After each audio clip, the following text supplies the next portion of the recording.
Imagine you are driving on a 3-lane highway where one lane suddenly closes for construction. Traffic does not stop. It simply shifts to the remaining 2 lanes and keeps moving smoothly. High availability in Azure works exactly like that infrastructure design.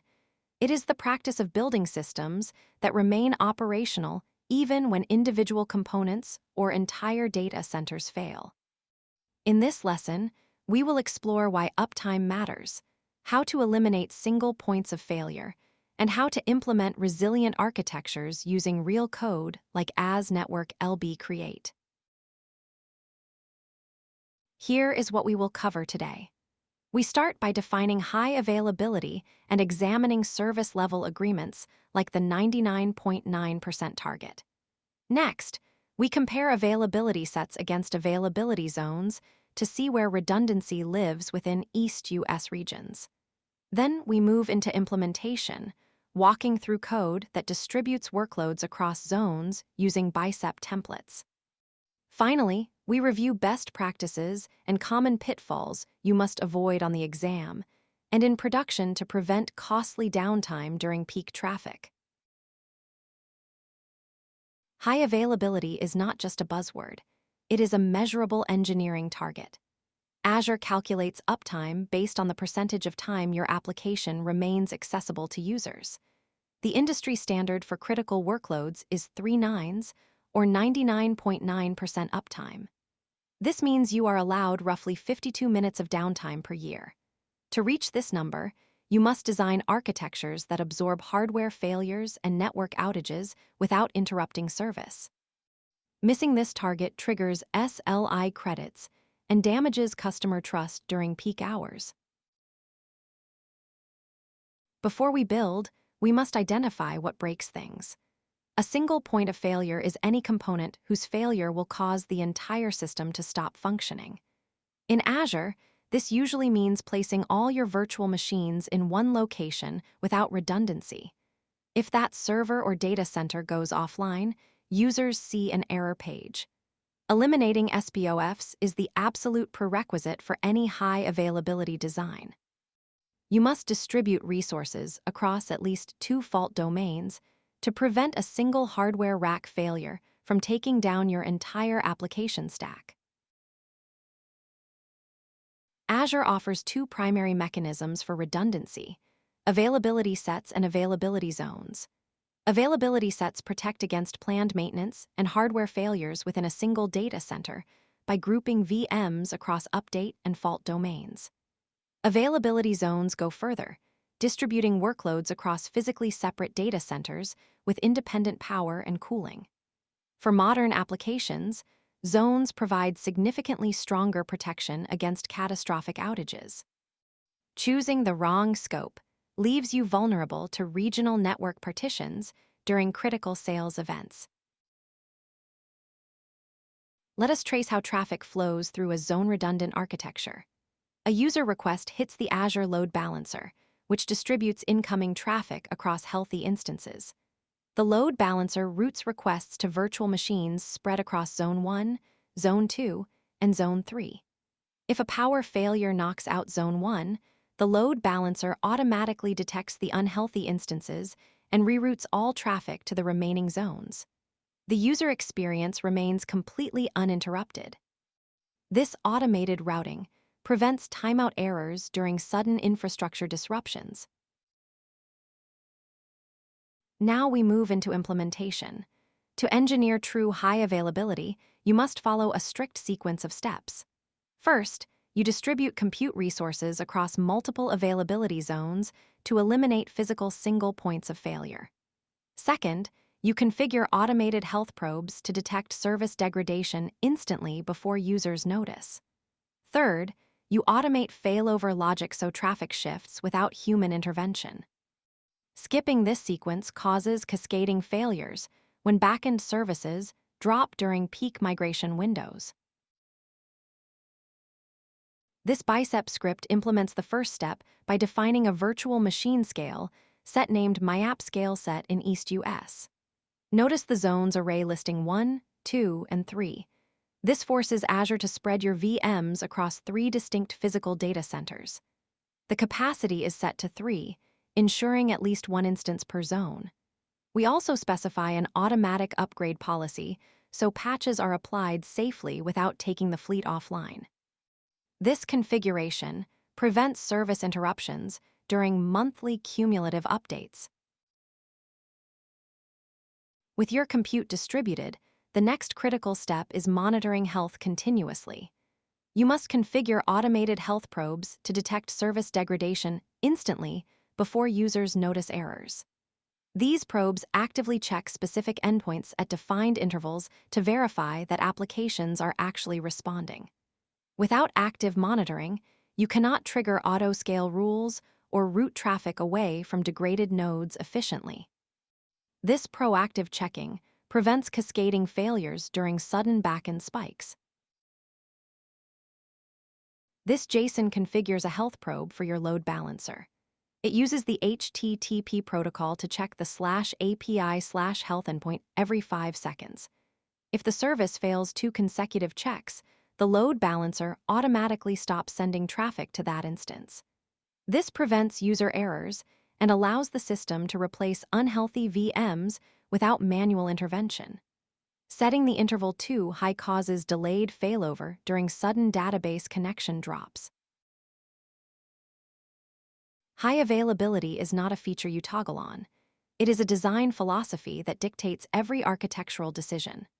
When you build for failure, you engineer confidence. You must validate this mindset by testing disaster recovery, drills quarterly, and verifying backup retention policies meet compliance standards. Ignoring these operational checks leaves your architecture fragile during unexpected power grid failures or regional ISP outages affecting thousands of users. Let us test your understanding. You are designing a web application and want to protect against an entire data center power failure. Which Azure resource should you prioritize over availability sets, and why? You must select availability zones because they isolate workloads across separate physical facilities with independent cooling and networking infrastructure. Choosing sets only protects against rack-level failures during planned maintenance windows. We covered the core pillars of high availability today. You learned that uptime targets like 3 nines require eliminating single points of failure. You compared availability sets for maintenance protection against zones for disaster resilience. You implemented zone redundancy using Bicep and configured automated health probes to detect failures instantly. Finally, you reviewed best practices like statelessness and load balancer integration. Mastering these concepts ensures your architecture survives unexpected infrastructure disruptions during peak traffic periods. For the AZ-305 exam, focus on distinguishing when to use availability sets versus zones. You will likely see scenarios asking you to recommend a solution for disaster recovery versus planned maintenance. Always choose zones for cross-data center resilience. Watch for keywords like automated failover, stateless architecture, and health probes. Remember that high availability applies to the entire stack, including databases and networking, not just compute resources. Misreading these requirements costs critical points on the certification test. Imagine you are running a restaurant with only one kitchen and no backup generators. A single power flicker shuts down everything instantly, leaving customers hungry and your business in the red. In cloud architecture, we avoid this scenario by designing systems that survive hardware glitches without missing a beat. Today, we will master availability sets and availability zones to build resilient infrastructure. You will learn how to configure these services using the Azure CLI command as VMSS create with fault domain parameters. Because skipping this setup means a single rack failure crashes your workload and costs you thousands in lost revenue. We will start by breaking down the core concepts of fault and update domains. Next, we will walk through configuring availability sets for rack-level protection using the AZ VMSS CLI flags. Then, we will design cross-facility resilience using availability zones with explicit zone parameters. Finally, we will cover exam-critical best practices to ensure you pass on your first attempt. You must memorize these deployment steps because confusing fault domains with update domains during a performance-based exam question will immediately invalidate your architecture and cost you valuable points. Before we configure anything, you must eliminate single points of failure completely. If your entire application rests on one physical server, a simple hardware glitch takes your service offline immediately. High availability requires distributing your workloads across isolated physical components so that the failure of one part never crashes the whole system. You should always deploy at least 2 instances per fault domain, because relying on a single virtual machine means any unexpected disk corruption will instantly trigger an unplanned outage and violate your service level agreement. First, you must isolate hardware failures across separate racks. This means placing critical virtual machines on different physical switches and power supplies so a single rack outage only impacts half your workload. You will configure this behavior by explicitly setting the platform fault domain count parameter to 2 or 3 during deployment. Failing to distribute your nodes across distinct power sources means a localized electrical surge will simultaneously destroy every instance in that rack, leaving your application completely unreachable until manual intervention occurs. This script provisions the availability set in your resource group and explicitly defines 2 fault domains for hardware isolation and 5 update domains for maintenance scheduling. The command then attaches a virtual machine to that set, ensuring the platform automatically places it on a distinct physical rack. You can verify the deployment by checking the platform fault domain count property in the output. If you omit these explicit domain counts, Azure defaults to a single fault domain, which defeats the entire purpose of high availability and leaves your database vulnerable to simultaneous hardware corruption. Next, you must protect against facility power and network loss. While availability sets handle rack-level issues, you need physically separate data centers to survive a complete building outage or regional fiber cut. This requires distributing your infrastructure across multiple zones within the same geographic region. You will enforce this separation by specifying the zone parameter with values 1 through 3 during deployment. Ignoring physical zone boundaries means a catastrophic transformer failure will completely isolate your entire environment, forcing you to rely on manual recovery procedures that exceed acceptable downtime thresholds. Here we deploy 2 virtual machines directly into separate availability zones by specifying the zone parameter for each instance. The subsequent load balancer command creates a front-end IP and backend pool that will distribute incoming traffic across both zone-assigned nodes. This configuration guarantees that a total facility failure only impacts one zone while the other continues serving requests. You must configure cross-zone redundancy with at least 2 availability zones, because relying on a single zone violates Microsoft's 99.9% uptime guarantee and leaves your application completely exposed. Finally, you must automate traffic routing away from failures. Redundancy is useless if your load balancer keeps sending requests to a crashed server. You need health probes and stateless application designs that allow any instance to handle any request, ensuring seamless failover without manual intervention.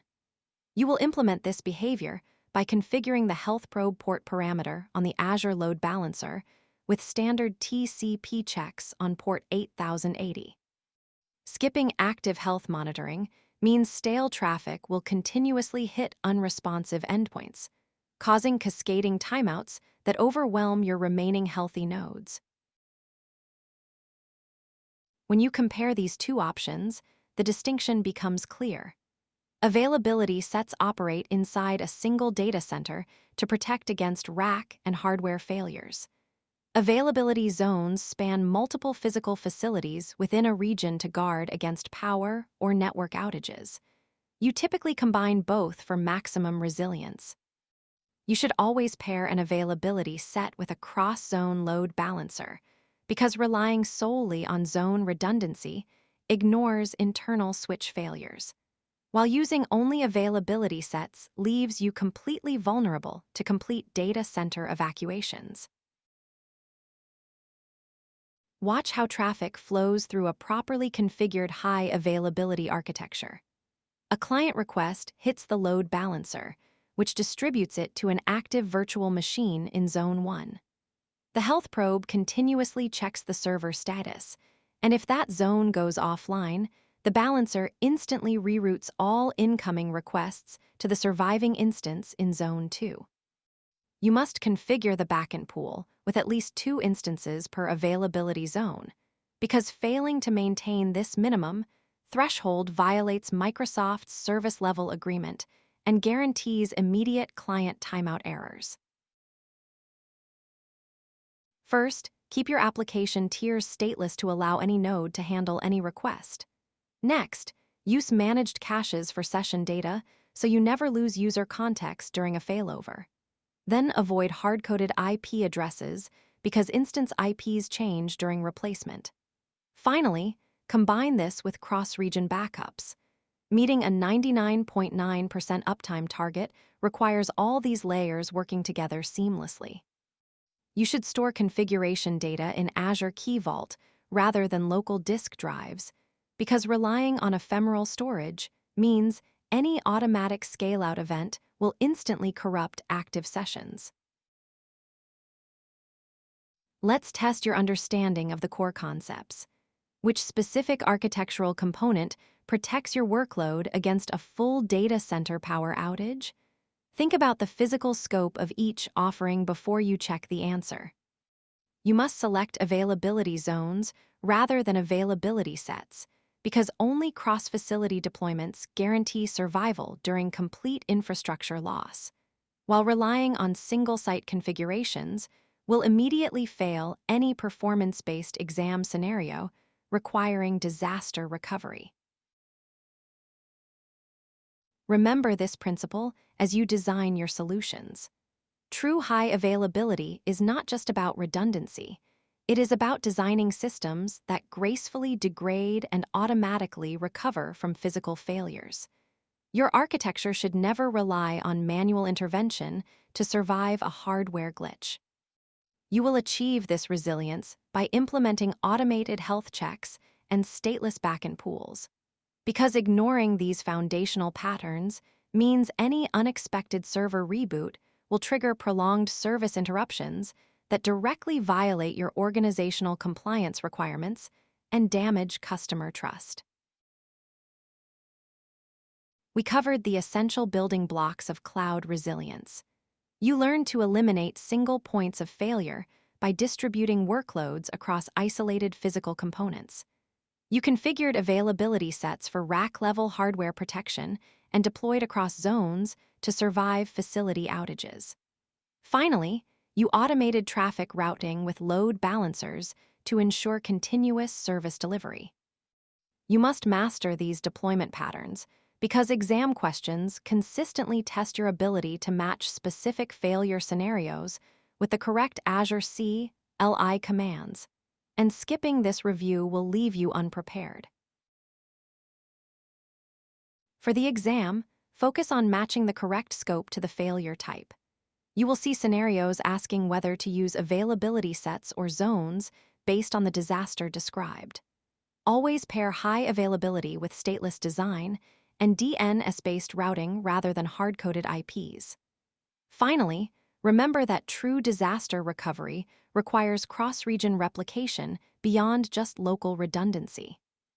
You should practice writing as VMSS commands under timed conditions, because confusing fault domain parameters with update domain flags is the most common performance-based exam mistake, and it will immediately invalidate your diagram. Imagine you are driving on a highway with only one lane. If that lane gets blocked, traffic stops completely. Now picture that same road expanded into multiple lanes with a smart controller directing cars instantly. That is exactly what Azure Load Balancer does for your applications. It ensures high availability by distributing incoming traffic across healthy backend resources using the standard SKU, so your service never goes down when a single server fails. In this lesson, we will focus on designing resilient Azure Load Balancer solutions for the AZ-305 exam. We will start by breaking down core components and understanding Layer 4 intelligence. Then we will implement a standard SKU load balancer using infrastructure as code.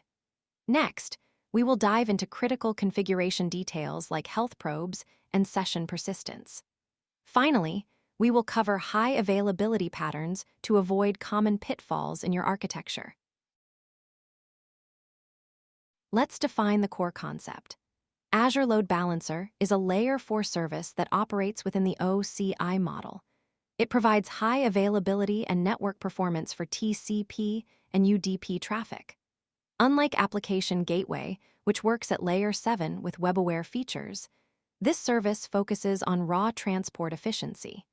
It distributes incoming traffic among healthy backend instances, ensuring your application remains responsive during infrastructure outages.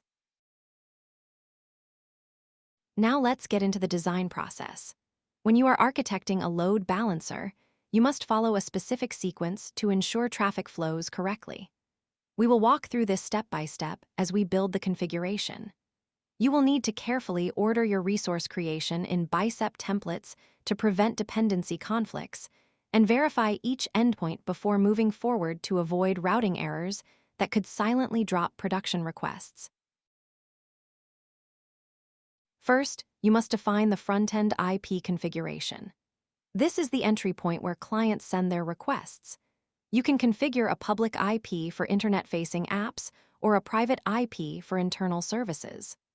Run as network LB front-end IP, create to assign a public IP address to the front-end configuration named Load Balancer Frontend, which prevents connection timeouts if you skip static IP assignment during deployment. With the front end established, we move to the second step. The backend pool is where your actual compute resources live. This collection of virtual machines or scale sets processes the incoming requests. You must ensure that the backend pool references the correct VMs or VMSS instances that will handle the traffic, which prevents misrouted packets from hitting empty endpoints and crashing your deployment pipeline during automated scaling events. Once the backend is ready, we need a mechanism to verify that those resources are actually healthy. This brings us to the third step, configuring the health probe. The load balancer continuously monitors the backend instances using this probe. If a probe fails, traffic is automatically removed from that instance to prevent errors, which stops cascading failures when a database connection pool suddenly exhausts available threads. Finally, we tie everything together with the fourth step, creating the load balancing rule. This rule defines the logic for traffic distribution. It maps the front-end port to the back-end port, specifies the protocol, and links the health probe to ensure only healthy instances receive traffic, which prevents service degradation when you accidentally mismatch TCP ports during a routine infrastructure update. Here is the complete bicep implementation for the standard SKU load balancer. Notice the health probe uses HTTP protocol on port 80 with a request path of /health. This lightweight check ensures the web server is responsive. Execute as network LB rule create to map TCP traffic from front-end port 80 to back-end port 80, using this probe and linking the front-end configuration to the back-end pool, which avoids silent failures if you forget idle timeouts. When designing for production, you must choose the correct SKU. The basic SKU is outdated and lacks critical features. The standard SKU is the industry standard for modern architectures. It provides zone redundancy, a higher SLI, and advanced security features by default. Always select standard for any mission-critical workload to ensure resilience, because falling back to legacy tiers will void your uptime guarantees and leave you exposed to unmitigated network disruptions. Let's discuss Layer 4 intelligence and performance. Azure Load Balancer uses a 5-tuple hash to distribute traffic, which includes the source IP, source port, destination IP, destination port, and protocol. This ensures session affinity by default for most protocols. For high availability, you should aim for a 99.99% SLI with the standard SKU, distributing traffic across healthy instances to prevent bottlenecks that could severely impact user experience during peak concurrent access windows. Visualize how traffic flows through the load balancer. A client request arrives at the front-end IP address. The load balancer engine evaluates the health probe status and applies the load balancing rule. It then routes the traffic to a healthy backend instance in the pool. Finally, the backend server processes the request and returns the response through the same path, which ensures predictable latency metrics when you configure asymmetric routing across multiple availability zones. As you finalize your design, watch out for common pitfalls that can compromise availability. Avoid the basic SKU trap in production environments. Remember that health probes bypass network security groups, so you must explicitly allow front-end traffic via NSG rules. Also, be careful with mixed VM sizes, as equal distribution can overload smaller instances, which causes unexpected throttling when you deploy heterogeneous compute nodes without adjusting capacity planning.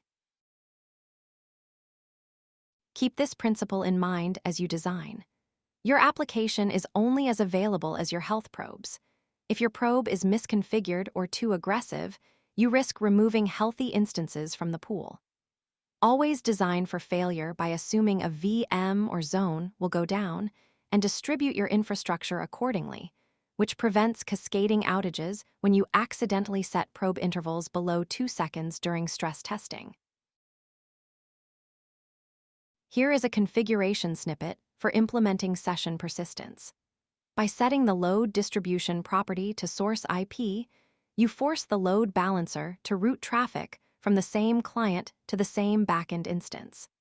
This is essential for applications that store local session state and require sticky sessions, which prevents authentication token invalidation when you accidentally enable round-robin routing for stateful web services. Let's check your understanding.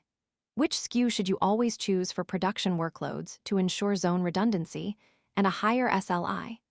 Is it the basic SKU, or is there a better option that provides advanced security features? You must select standard SKU with explicit zone routing enabled, because choosing legacy tiers will immediately disqualify your architecture from meeting enterprise compliance standards and high availability requirements. To recap, Azure Load Balancer provides Layer 4 high availability by distributing traffic across healthy backend instances. Always use the standard SKU for production to access zone redundancy and advanced diagnostics. Configure health probes carefully to avoid flapping, and design your architecture to assume failure will occur, which ensures you can confidently pass the certification exam while building resilient cloud environments that withstand sudden infrastructure failures. For the AZ-305 exam, focus on these key points. You must distinguish between Layer 4 and Layer 7 services. Remember that health probes bypass NSGs, so you need explicit rules for front-end traffic. Also, be aware that mixed VM sizes can cause overloading due to equal distribution. Always select standard SKU for high availability designs, because overlooking these configuration details will cost you critical points on the performance-based assessment. Imagine a high-security office building where every visitor must show ID, pass through a metal detector, and get directed to the right floor before entering. This architecture acts as the intelligent front door, handling traffic distribution, security checks, and SSL termination so backend services stay secure under load. For the AZ-305 exam, remember you configure listeners on port 443 and assign WAF policies to specific front-end endpoints. If you skip health probes, unhealthy VMSS instances will keep receiving traffic, causing HTTP 502 errors for every user. Mastering this design prevents cascading failures during peak migration windows. In this lesson, we will explore the core architecture of the application gateway and how it enables path-based routing for microservices. We will define the critical WAF modes for security, walk through a step-by-step implementation process using infrastructure as code, and review best practices to avoid common design pitfalls. You will learn to deploy an Azure firewall with a 100 Mbps throughput limit and configure bicep templates that automate listener creation. Understanding these components prevents misconfigured routing rules from dropping legitimate IPI calls during production deployments. The application gateway operates at layer 7 of the OCI model, meaning it understands HTTP and HTTPS traffic. It provides load balancing based on URL paths or host headers, which is essential for routing requests to the correct backend pool. It also handles SSL termination, offloading the decryption work from your servers, and uses health probes to ensure traffic only reaches healthy instances. You should configure probe intervals of 30 seconds with a 2-second timeout to accurately detect degraded virtual machines. Failing to adjust these thresholds will cause premature instance removal during transient network blips. Path-based routing allows you to direct traffic to different backend pools based on the URL path. A client request hits the gateway listener, which evaluates the rule. If the path matches an image endpoint, it routes to the image pool. Otherwise, it routes to the main IPI pool. This ensures specialized services handle specific workloads efficiently. You must configure priority values ranging from 1 to 200,000 for each rule. Incorrect ordering will cause the default rule to intercept traffic meant for your legacy endpoints. When designing WAF policies, you must understand the two primary modes. Detection mode logs potential threats without blocking traffic, allowing you to tune rules and avoid false positives. Prevention mode actively blocks traffic that matches malicious patterns, providing active defense against exploits like SQL injection. You should always initialize policies in detection mode before migrating workloads to production environments. Skipping this phase risks immediate customer churn when legitimate requests get incorrectly flagged by strict OWASP 3.2 rule sets. To implement WAF securely, you follow a sequential process. First, you enable detection mode to observe traffic patterns without impacting users. This step is crucial for tuning rules before going live with active blocking. You will deploy the policy using the AZ network WAF policy, create command, and attach it to a specific application gateway instance. Reviewing the WAF logs daily ensures you catch false positives before they trigger automated scaling events or block critical payment processing endpoints. Here is the infrastructure as code configuration for the first step. We define the WAF policy resource and set the mode to detection.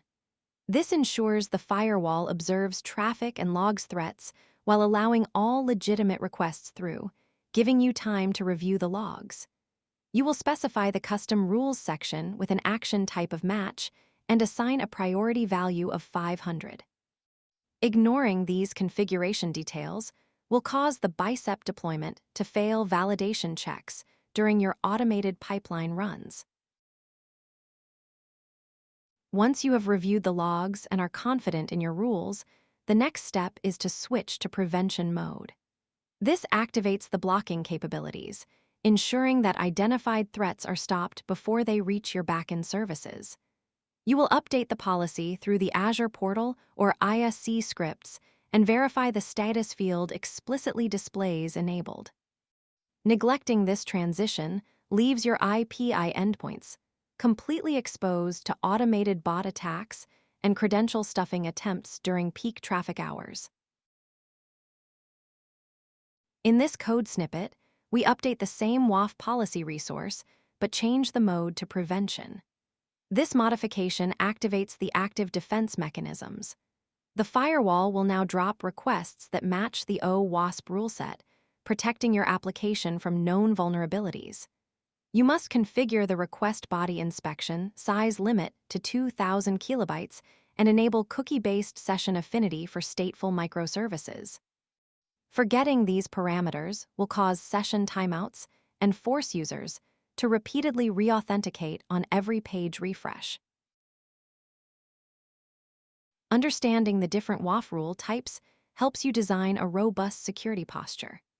Managed rules are automatically updated by the cloud provider and cover standard OWASP vulnerabilities. Custom rules allow you to define specific business logic, while rate limiting protects against DDoS attacks by throttling excessive requests. You should allocate dedicated subnets for your gateway instances and configure rate limits at 500 requests per minute per IP address. Misconfiguring these thresholds will trigger false rate limit blocks and disrupt legitimate partner integrations.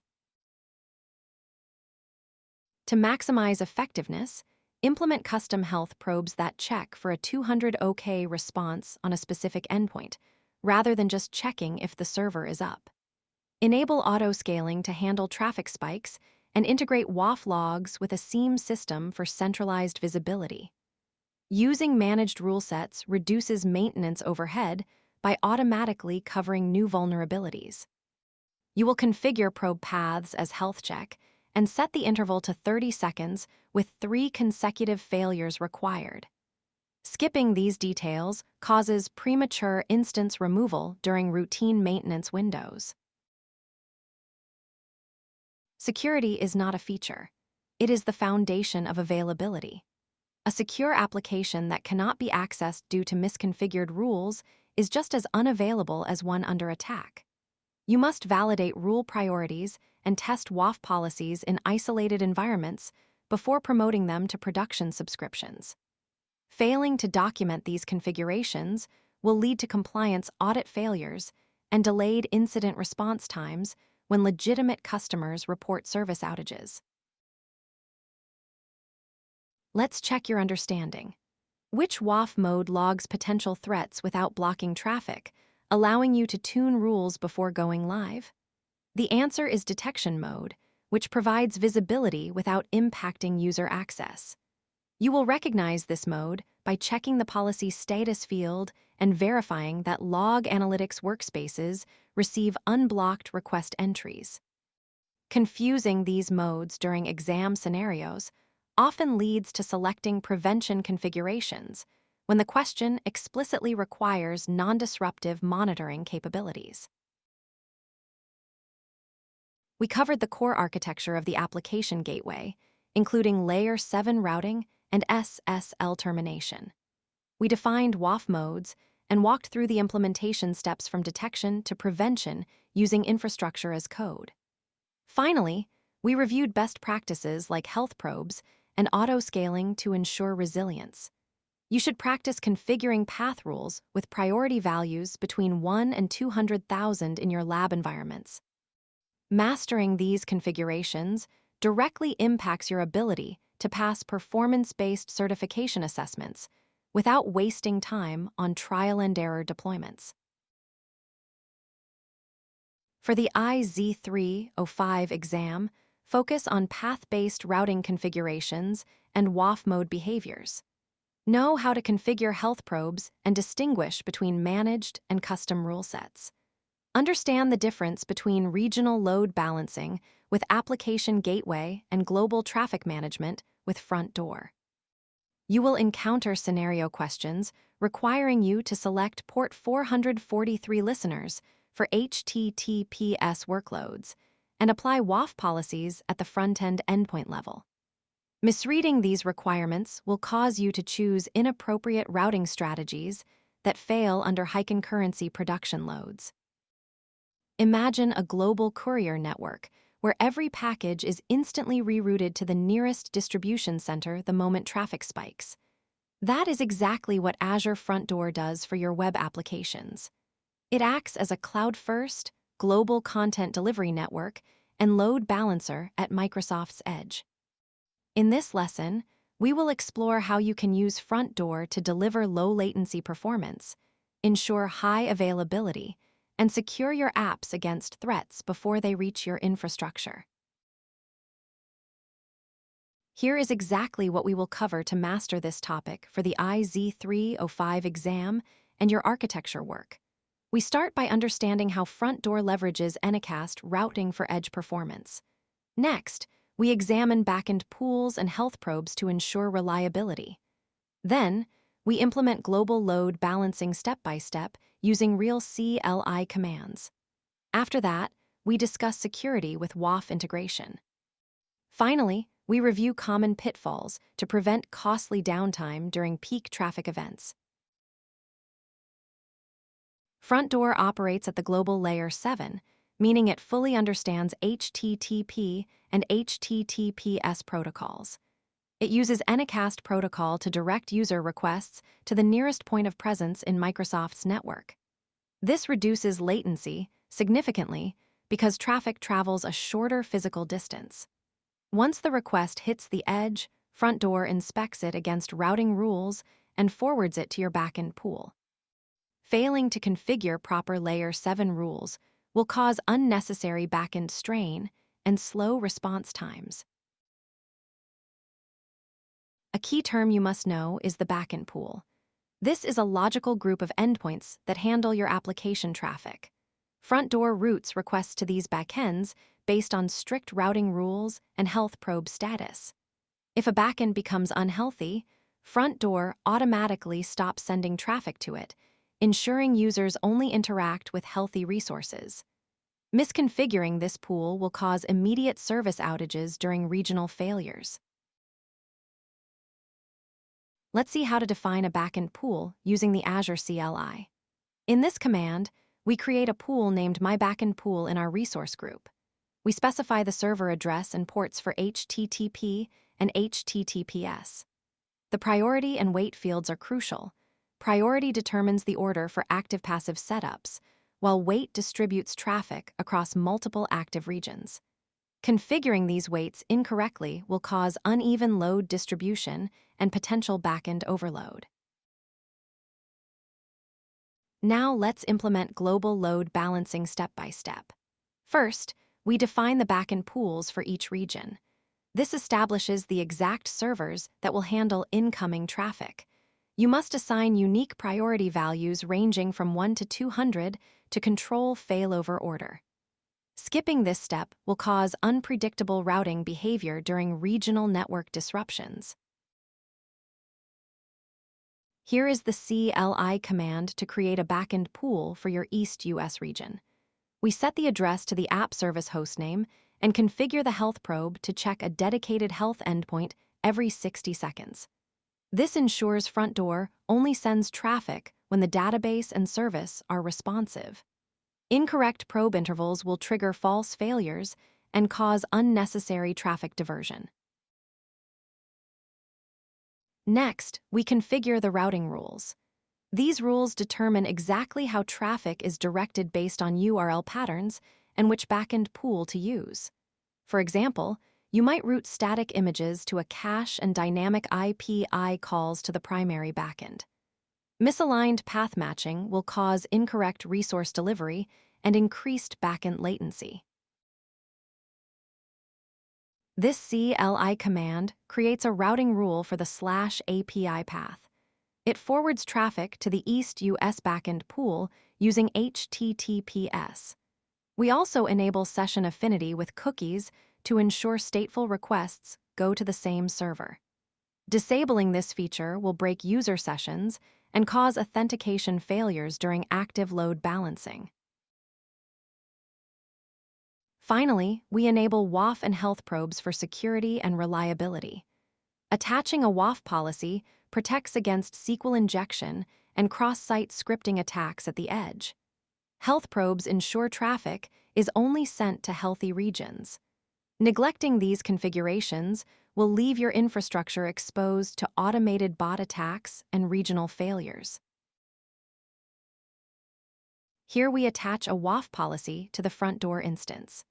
The command links the WAF policy ID to the front door resource, enabling protection against common web vulnerabilities. This ensures malicious traffic is blocked before it reaches your backend servers. Forgetting to enable detection mode will allow known exploits to pass through unchecked. It is important to distinguish Front Door from Azure Traffic Manager. While both provide global routing, Front Door operates at Layer 7 with SSL termination and caching, whereas Traffic Manager is DNS-based and does not cache content. Front Door offers faster failover and integrated security features like WAF. Confusing these services will lead to incorrect architecture choices during performance audits. Security is a core benefit of Front Door. It integrates natively with web application firewall to protect against SQL injection and cross-site scripting. You should always attach a WAF policy to your Front Door instance to block malicious traffic at the edge. Additionally, use managed certificates for SSL to automate renewal and reduce backend load. Skipping certificate management will trigger browser warnings and degrade user trust. Remember this principle: security should always be your first line of defense. By using Front Door with WAF, you protect your infrastructure from global threats before they ever reach your virtual network. This proactive approach prevents data breaches and ensures compliance with strict industry regulations during peak traffic windows. Let's visualize the data flow. A user request hits the nearest POPI via Anycast. Front Door inspects the traffic against routing rules and health probes. If the backend is healthy, traffic is forwarded to the app service. This process ensures low latency and high availability. Bypassing these checks will cause direct exposure to unfiltered requests and potential service degradation. Quick check: how does Front Door handle a region outage? It automatically redirects traffic to the next healthiest region based on health probe status. This ensures seamless failover without user intervention. Failing to configure this behavior will result in immediate customer complaints and lost revenue during unexpected infrastructure failures. Finally, let's review common pitfalls. Ignoring cache expiration can lead to stale content delivery. Misconfiguring health probes can cause dead air or continuous service flapping. And forgetting that Front Door uses Anycast means you must check the x-forwarded-for header for real user IPs. Overlooking these details will break logging accuracy and complicate troubleshooting efforts. To recap, Front Door provides global Layer 7 load balancing with edge performance and automated failover. It integrates WAF for security and uses health probes to ensure reliability. Always configure cache expiration, health probe intervals, and IP headers correctly to avoid common pitfalls. Mastering these components will guarantee stable performance during high-volume exam scenarios and production deployments. For the AZ-305 exam, focus on Front Door's global capabilities and Layer 7 features. Know how to configure routing rules, health probes, and WAF policies. Understand the difference between Front Door and Traffic Manager, especially regarding failover speed and caching. Practice CLI commands for backend pools and routing rules. Mastering these details will directly impact your ability to design resilient architectures under time pressure. Imagine you are driving a car with a GPS that instantly reroutes you around accidents before you even see the brake lights. That is exactly what Azure Traffic Manager does for your cloud applications. It uses DNS to direct users to the best available service endpoint based on health, location, or performance. In this lesson, we will configure real bicep files, practice setting up health probes on port 443, and learn exactly why skipping DNS caching checks causes costly production outages during critical failover events. Here is exactly what we will cover today. First, we will distinguish between DNS-based routing and traditional layer 4 load balancing using specific Azure service comparisons. Next, we will review the 6 core routing methods available in Traffic Manager with the AZ Network Traffic Manager profile create command. Then, we will walk through a practical priority routing configuration using bicep templates. Finally, we will design a comprehensive strategy to select the right method for your business continuity goals, ensuring you avoid misconfigured endpoints that cause unexpected downtime during regional failures. Traffic Manager operates strictly at the DNS layer, which is fundamentally different from Azure Front Door or a standard load balancer. A traditional load balancer works at the transport layer, inspecting packets and distributing them across servers in real time. Traffic Manager responds to DNS queries instead. When a client looks up your domain name, it returns the IP address of the optimal endpoint. This means the client connects directly to that endpoint, bypassing any intermediate proxy. Understanding this distinction is critical because misconfigured session persistence will break stateful applications during failover events. Let's define the core term precisely for your exam prep. Azure Traffic Manager is a DNS-based traffic load balancer that enables you to distribute traffic optimally to services across global Azure regions like East US and West Europe. It provides high availability by directing client requests to the most appropriate service endpoint based on the routing method you select. This ensures your application can withstand regional outages. But remember that improper TTL settings will delay failover responses and leave users stranded during actual infrastructure failures.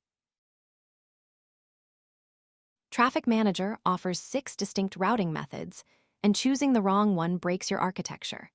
Priority handles active-passive disaster recovery with a primary endpoint at priority 1 and a failover at priority 2. Weighted allows proportional distribution, perfect for canary deployments where you send 10% of traffic to a new version. Performance routes users to the lowest latency region. Geographic maps requests based on user location for data sovereignty. Multivalue returns all healthy endpoints for client-side load balancing. Subnet maps specific IP ranges to endpoints for internal enterprise routing. Now let's design your routing strategy using a proven 3-step process to meet strict business continuity requirements. First, define your exact business continuity goals and expected traffic patterns. Second, select the routing method that aligns with those patterns, such as priority for disaster recovery or performance for global users. Third, implement robust health probes and failover logic to keep everything running smoothly. Skipping this workflow causes misaligned endpoints that route live production traffic to unhealthy servers during actual regional outages. For the first step, you must define your exact scaling goals before touching any configuration files. If your goal is gradual traffic shifting, weighted routing is ideal for canary releases. This bicep snippet shows how to configure weighted distribution across 2 endpoints by setting the method to weighted and assigning weights of 50 each. The monitor config ensures we only send traffic to healthy instances. This setup allows you to route 10% of users to a new version while keeping the stable release, preventing cascading failures if the update contains bugs. Next, we move to the second step by selecting the method based on actual traffic patterns and compliance needs. If you have global users and need low latency, performance routing is your best choice. For strict compliance, geographic routing ensures data stays within specific borders like the European Union. We also consider subnet routing for internal apps where specific Office IP ranges must hit regional endpoints. Multi-value helps when clients can handle multiple IPs directly. Choosing incorrectly causes regulatory violations and increased network latency that frustrates end users. Here is a practical example of geographic routing using a real bicep configuration file. We map users from specific countries to corresponding Azure regions by defining geographic mappings for the United States and Germany, pointing them to their respective endpoints. The monitor config verifies health via HTTPS on port 443 with a 20-second interval. This ensures that user data remains within required geographic boundaries while maintaining high availability through health checks. Misconfigured mappings will route sensitive data across borders, triggering immediate compliance audits and legal penalties. Finally, we implement health probes and failover logic to guarantee actual system resilience. Health probes are the foundation of Traffic Manager. Without them, routing decisions remain completely blind. You must configure meaningful endpoints that verify application dependencies, not just basic server status. Failover logic ensures that if a primary endpoint becomes unhealthy, traffic automatically shifts to the next available option. This combination guarantees resilience against regional outages, but poorly designed probes will route live production traffic to servers that appear online but cannot process actual database queries. This bicep snippet demonstrates priority routing for disaster recovery using explicit priority numbers. We set the routing method to priority and assign priority 1 to endpoint A as the primary target, while endpoint B receives priority 2 as the failover. The monitor config checks the health path every 30 seconds. If the primary endpoint fails the health check, Traffic Manager automatically routes traffic to the secondary endpoint, ensuring continuous service availability. Skipping this configuration causes prolonged downtime because DNS resolvers cache stale records until the expiration timer fully clears. Remember this critical principle for your certification exam. Routing is only as effective as your health checks. If your probes are too simplistic, Traffic Manager might send traffic to a server that is technically up but functionally broken. Always design health endpoints that verify actual database connectivity and application dependencies to ensure true resilience. Neglecting this step causes cascading failures where healthy front-end nodes receive requests they cannot process, forcing you to manually restart services during active incidents. Let's check your understanding with a realistic exam scenario. You have a global application where user experience is the top priority, and you want to direct users to the region with the lowest network latency. Which routing method should you choose? The answer is performance routing. This method constantly monitors latency between the user DNS resolver and Azure regions using ping tests, directing traffic to the fastest available endpoint. Choosing incorrectly increases response times by hundreds of milliseconds and triggers immediate customer complaints during peak usage hours. To recap, Traffic Manager is a DNS-based load balancer that operates strictly at the DNS layer rather than the transport layer. It offers 6 routing methods including priority for disaster recovery, weighted for canary deployments, and performance for low latency. Designing your strategy involves defining clear goals, selecting the right method, and implementing robust health probes with 30-second intervals. Always remember that DNS caching can affect failover speed, so choose TTLs carefully to avoid prolonged service interruptions during actual regional infrastructure failures. For the AZ-305 exam, focus strictly on matching scenario descriptions to the correct routing method. Priority handles active-passive DR, weighted manages A/B testing, and performance optimizes global user experience. Remember that Traffic Manager uses DNS, so caching issues can delay failover by up to 5 minutes. Health probes must be meaningful, checking actual database dependencies rather than just server status. Nested profiles are often used for complex architectures, combining multiple methods, and misconfiguring them causes cascading routing failures during certification practical assessments. Imagine a global shipping network where every container relies on a single port. If that port floods, your entire supply chain halts and customers wait indefinitely. Multi-region architecture acts as your backup port, ensuring traffic flows seamlessly to a healthy location even when one region goes dark. For the AZ-305 exam, you must design solutions that survive regional outages using services like Azure Traffic Manager or Front Door with health probes.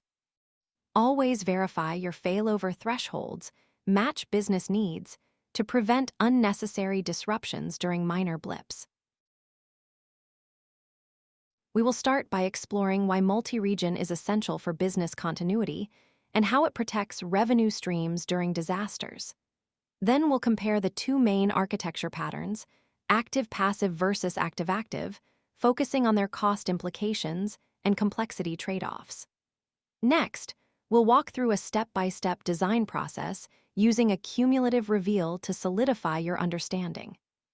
Finally, we'll cover best practices and common pitfalls to watch for on the exam, ensuring you can confidently select the right pattern for any scenario.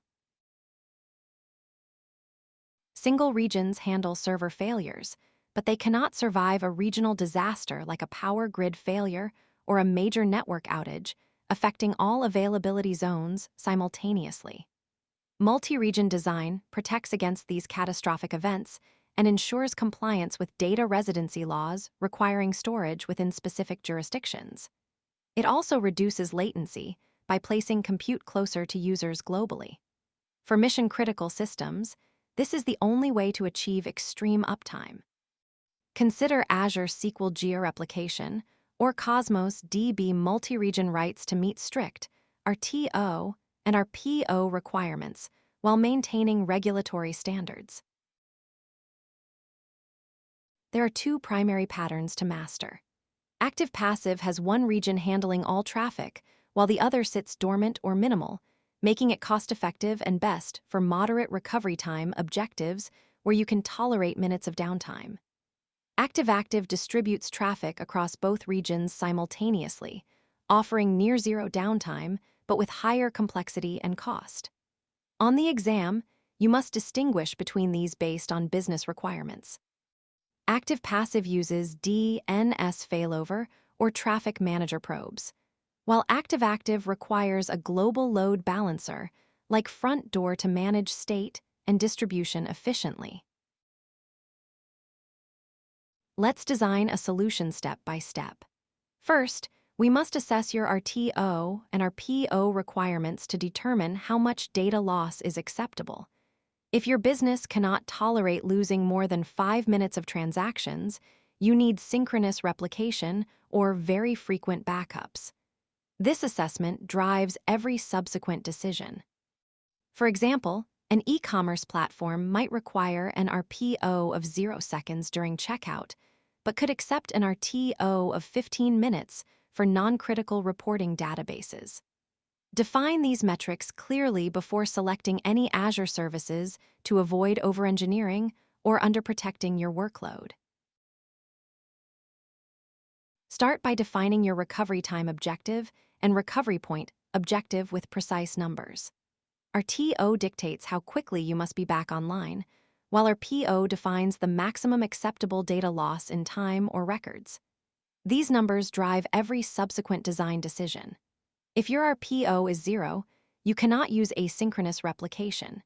You must plan for synchronous methods like Azure SQL Active Geo-replication in synchronous commit mode or accept the risk of data loss.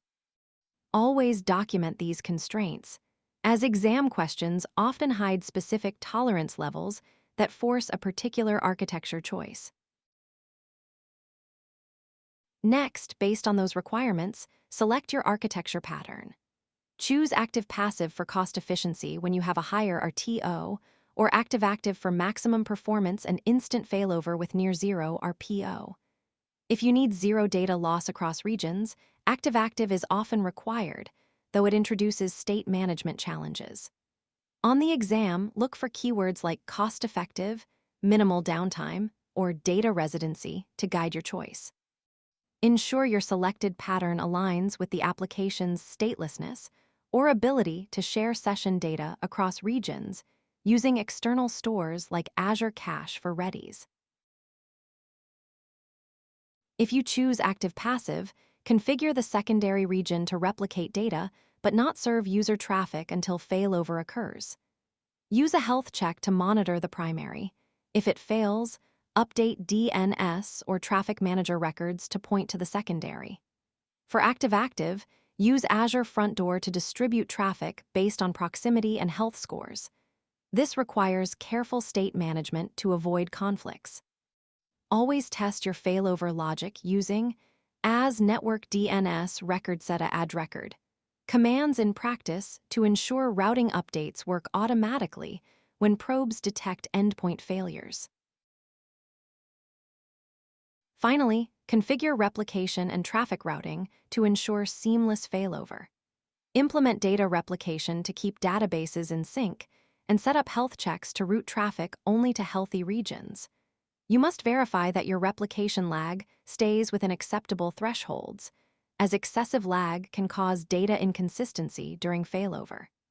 Use Azure SQL georeplication with automatic failover groups or Cosmos DB multi-region writes to automate this process. Always configure alerts for replication delays so you can investigate issues before they impact availability, preventing silent data divergence across regions. Here is a Terraform example for configuring traffic routing securely. We define a health check that monitors the primary region's endpoint with an interval of 30 seconds and a threshold of 3 failures. Then, we create a failover record that points to the primary load balancer first. The Evaluate Target Health flag ensures traffic only flows if the health check passes, preventing requests from hitting a dead region. This configuration prevents split-brain scenarios by ensuring only one endpoint responds to traffic at a time during normal operations.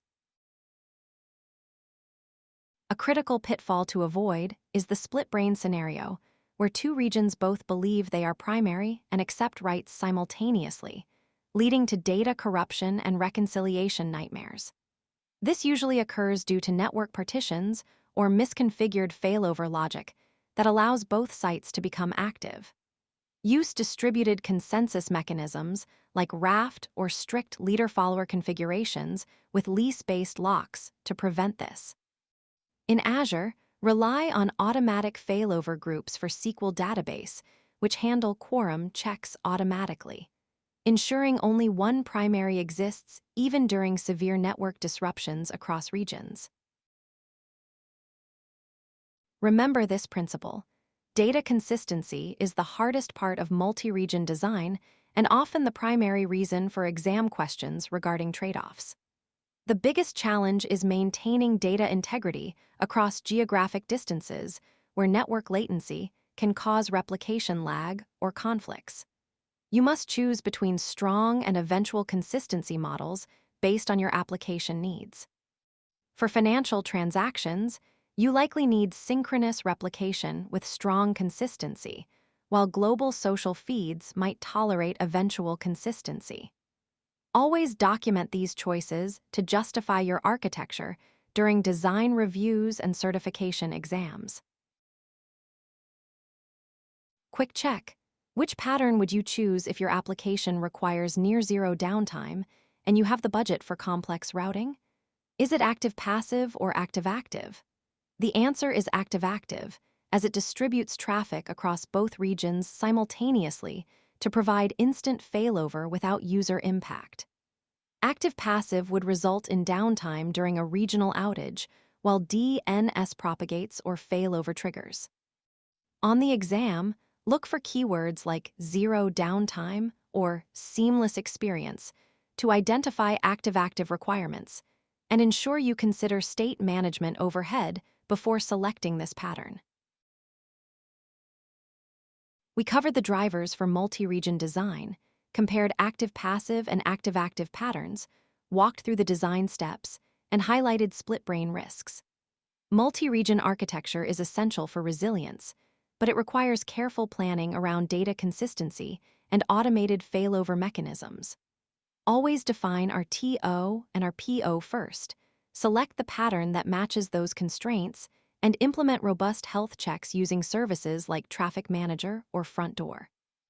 Review your replication lag, settings, and test failover procedures regularly to ensure your solution meets business continuity goals and passes certification assessments with confidence. For the AZ-305 exam, focus on selecting the right pattern for business requirements by analyzing our TO and our PO constraints carefully. Know how to configure health checks and traffic routing using Azure DNS or Front Door to manage failover effectively. Be aware of split-brain risks and replication lag, especially with Cosmos DB consistency levels like session or bounded staleness. Test your failover strategies regularly in practice labs, and review documentation for services like SQL database automatic failover groups. Understanding these nuances will help you answer scenario-based questions accurately and avoid common traps. Imagine a bridge with only one lane.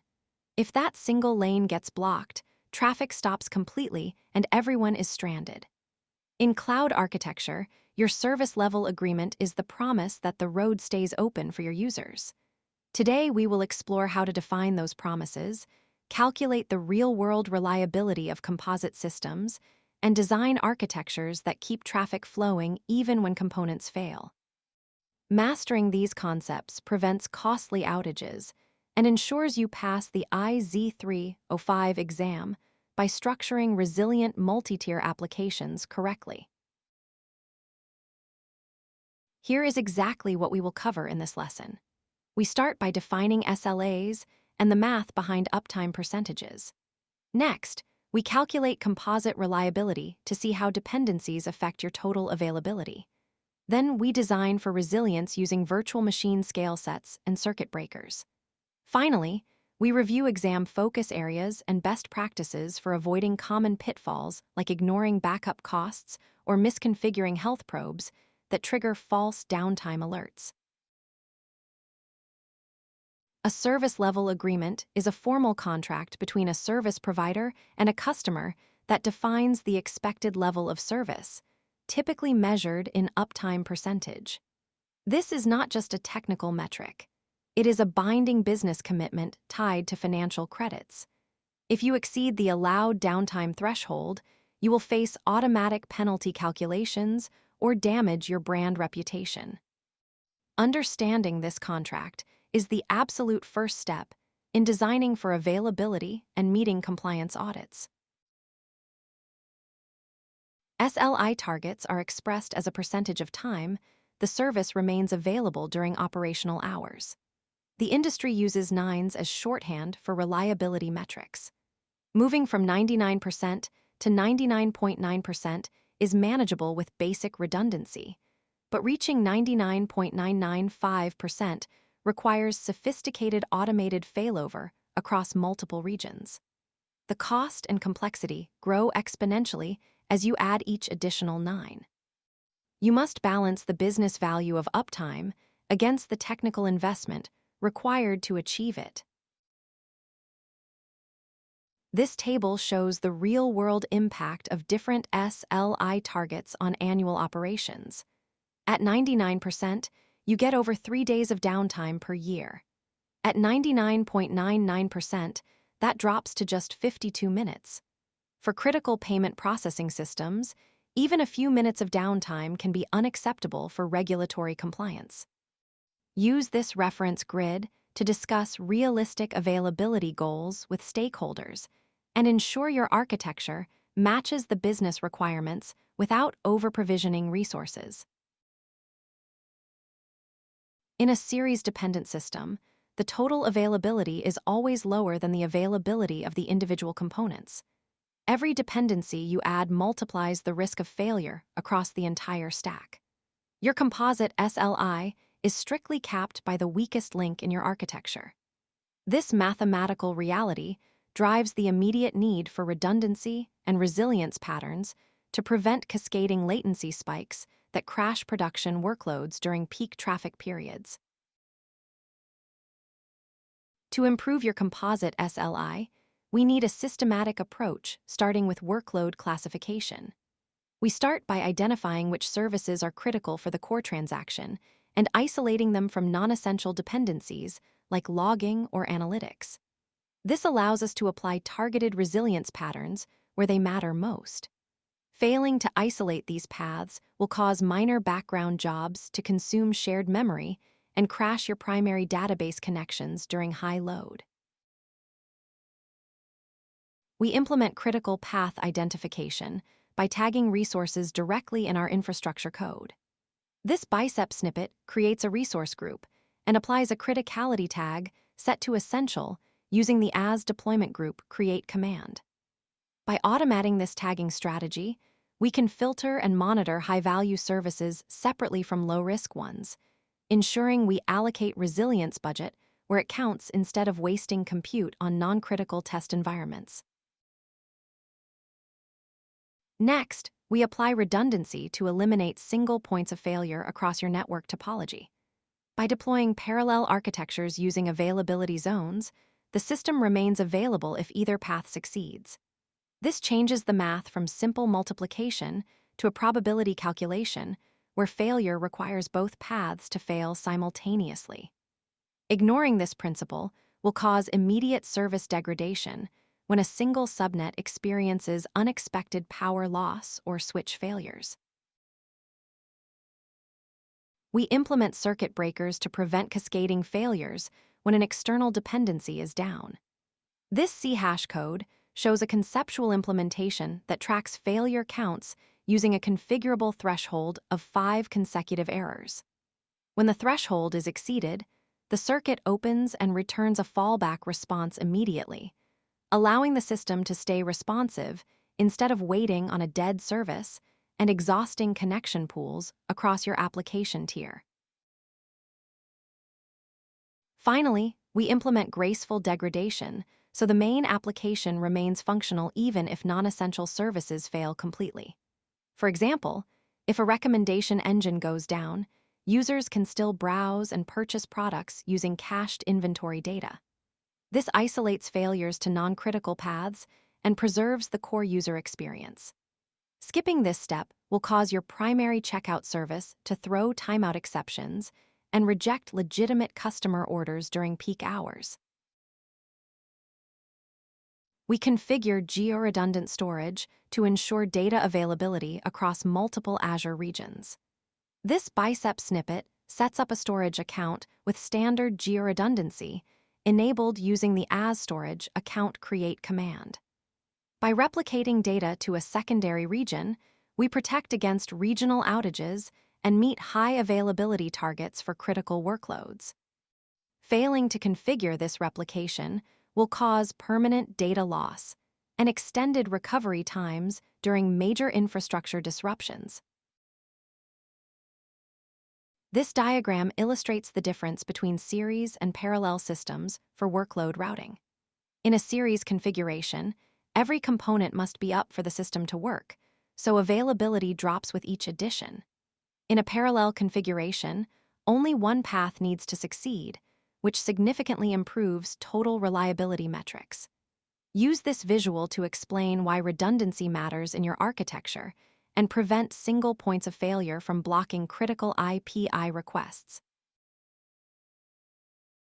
Let's check your understanding with a quick calculation exercise. If you have 2 services in series, each with 99% availability, what is the composite SLI?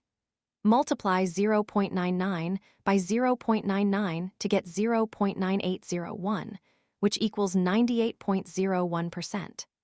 This shows how quickly availability drops when dependencies are not redundant.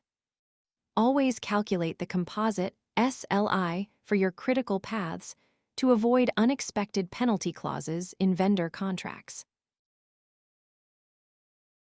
Best practices include monitoring actual uptime with tools like Azure Monitor and setting realistic goals based on business value. Avoid single points of failure by designing for redundancy and isolating critical paths behind load balancers. Be wary of over-engineering. Spending millions to achieve 99.995% for a low-value service is rarely justified. Balance the cost of downtime against the technical investment required to prevent budget exhaustion and delayed feature releases. We covered the fundamentals of SLI design and composite reliability across multiple tiers. You learned how to calculate uptime metrics and identify critical paths using dependency mapping. We applied resilience patterns like circuit breakers and redundancy to improve availability during unexpected outages. Remember that total availability is capped by the weakest link, so always design for failure and balance cost with business value to avoid architectural debt and compliance violations. For the AZ-305 exam, focus heavily on calculating composite SLAs for series and parallel systems using exact mathematical formulas. Know how to identify single points of failure in common architectures, like virtual networks and storage accounts. Understand when to use redundancy versus graceful degradation based on latency thresholds. Review Azure Monitor capabilities for tracking uptime and be prepared to justify availability choices based on business requirements to avoid losing critical scoring points. Picture a toll booth operator who never scans license plates or checks for valid passes. If a vehicle drives through without paying, the entire system collapses into chaos. In cloud architecture, health probes act as those vigilant gatekeepers, constantly verifying that every backend instance is actually ready to process requests. Without them, you have no automated way to detect node failure, leaving your application vulnerable to cascading downtime and frustrated users who simply see error pages. We will explore how health probes function as the heartbeat of your infrastructure. You will design a robust failover strategy that balances sensitivity with stability using specific threshold values. You will learn best practices to prevent common pitfalls like flapping and black hole probes. And finally, we will look at how testing under pressure proves your high availability works when it matters most. Mastering these configurations prevents costly outages during peak traffic windows. Let's start with the core concept. A health probe is an automated check performed by a load balancer or traffic manager against a specific endpoint in your application. It determines if an instance can process traffic. If the probe fails, the system knows the node is unhealthy and removes it from the rotation. This mechanism is what enables self-healing infrastructure. Misconfigured probes will silently route requests to dead containers, causing immediate client timeouts. Here is a practical example from Kubernetes. This YAML configuration defines a readiness probe for an application. The system sends an HTTP GET request to the path/health/ready on port 8080. It waits 5 seconds after startup before checking, then repeats every 10 seconds. If it fails 3 times in a row, the pod is marked as not ready and traffic stops flowing to it. Configuring these exact parameters prevents cold start errors during deployment windows. There are 3 main types of probes you need to distinguish for the exam. Liveness probes check if the process is running and restart it if not. Readiness probes determine if the app is ready to accept traffic, preventing requests to a cold start. Startup probes give legacy apps extra time to initialize before liveness checks begin. Understanding when to use each prevents unnecessary restarts. Misapplying these will trigger cascading container reboots during routine scaling events. This comparison table highlights the key differences between liveness and readiness probes. Liveness focuses on survival, restarting the container when it dies. Readiness focuses on availability, removing the container from service while it warms up. Misconfiguring these can lead to downtime or excessive restarts, so match the probe type to the specific health check goal. Setting incorrect thresholds will cause your IKS cluster to repeatedly cycle unhealthy pods into the load balancer. Now let's design the failover strategy. The first step is detection.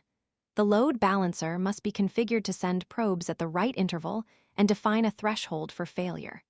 This ensures that transient glitches don't trigger unnecessary evictions while real failures are caught quickly.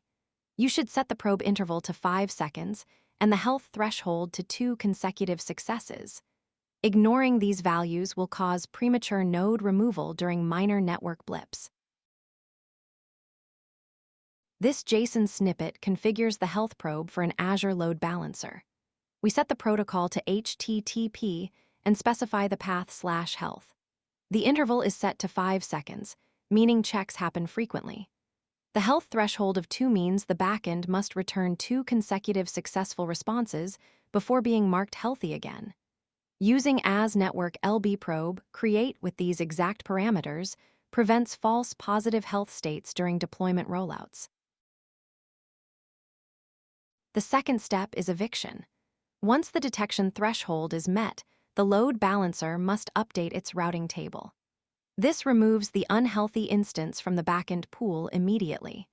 The goal is to stop sending new requests to the failing node without disrupting existing connections if possible. You should configure connection draining with a 30-second timeout to gracefully close active sessions before final termination. Here is the backend pool configuration that enforces eviction. The load distribution is set to default, and we define the probe reference linked to our health check. When the probe fails, the load balancer automatically removes this instance from the backend address pool. This ensures traffic only goes to nodes passing the health check. Linking these resources prevents routing errors by explicitly binding the probe ID to each backend endpoint configuration. The final step is recovery and failover. Traffic is diverted to standby instances or secondary regions. This requires a well-configured failover mechanism, such as Azure Traffic Manager or a DNS-based switch. The system must route requests to healthy nodes seamlessly, maintaining availability even during regional outages. Setting the TTL to 60 seconds ensures rapid propagation while preventing DNS cache storms across global resolvers. This Traffic Manager configuration implements the recovery step. We set the monitor status to enabled and use endpoint monitoring to check endpoints. The traffic routing method is set to priority, ensuring that if the primary endpoint fails, traffic automatically routes to the secondary region. This provides geographic failover capability. Configuring these monitor settings with a 30-second interval prevents prolonged downtime during cross-region network partition events. Remember this principle: automation is non-negotiable in cloud-native systems. Humans cannot manually fail over services fast enough to match the speed of modern failures. Rely on automated orchestration to detect, evict, and recover. This ensures consistent availability without relying on human reaction time. Manual intervention will always introduce latency that exceeds acceptable error budgets during peak production traffic windows. To ensure robust high availability, follow these best practices. Use deep health checks that verify dependencies like databases, not just the root path. Avoid flapping by setting appropriate failure thresholds to prevent thundering herd effects. Implement graceful termination with pre-stop hooks to finish existing requests. Finally, secure probe endpoints to prevent public exposure. Neglecting these steps will cause cascading failures when underlying storage latency spikes unexpectedly. Let's check your understanding. A production application is experiencing frequent restarts and traffic disruptions. The health probe is configured with a failure threshold of 1 and an interval of 1 second. What is the most likely cause of this instability, and how should you fix it? You must increase the threshold to 3 failures and extend the interval to 5 seconds to absorb transient network blips without triggering unnecessary pod terminations. This diagram illustrates the traffic flow during a failover event. The load balancer sends probes to all backend instances. When an instance fails the probe, it is marked unhealthy. Traffic is then diverted to healthy instances or secondary regions. This visualizes how detection leads to eviction and finally to recovery, maintaining service continuity. Monitoring these exact transitions prevents silent data loss during unexpected node reboots. We covered the essentials of health probes and failover. Health probes act as the automated guards of your infrastructure, verifying service readiness. We designed a failover strategy involving detection, eviction, and recovery. Best practices include deep checks, avoiding flapping, and securing endpoints. Testing under pressure with chaos engineering proves your high availability works. Implementing these configurations ensures you meet strict SLI targets during peak load scenarios. For the AZ-305 exam, focus on distinguishing between liveness and readiness probes in Kubernetes scenarios. Know how to configure health thresholds to prevent flapping. Understand the difference between DNS-based and load balancer failover speeds. Remember that chaos engineering is a valid way to test high availability configurations. Practice interpreting probe JSON snippets and YAML manifests. Mastering these details prevents costly certification failures on performance tuning questions. Imagine a team of accountants working from a single shared ledger. If one accountant drops their notebook, the others instantly share the latest balance so no work is lost. That is exactly how Azure Service Fabric handles stateful services. It ensures your application data remains consistent and available even when hardware fails, which is critical for mission-critical workloads that cannot afford downtime.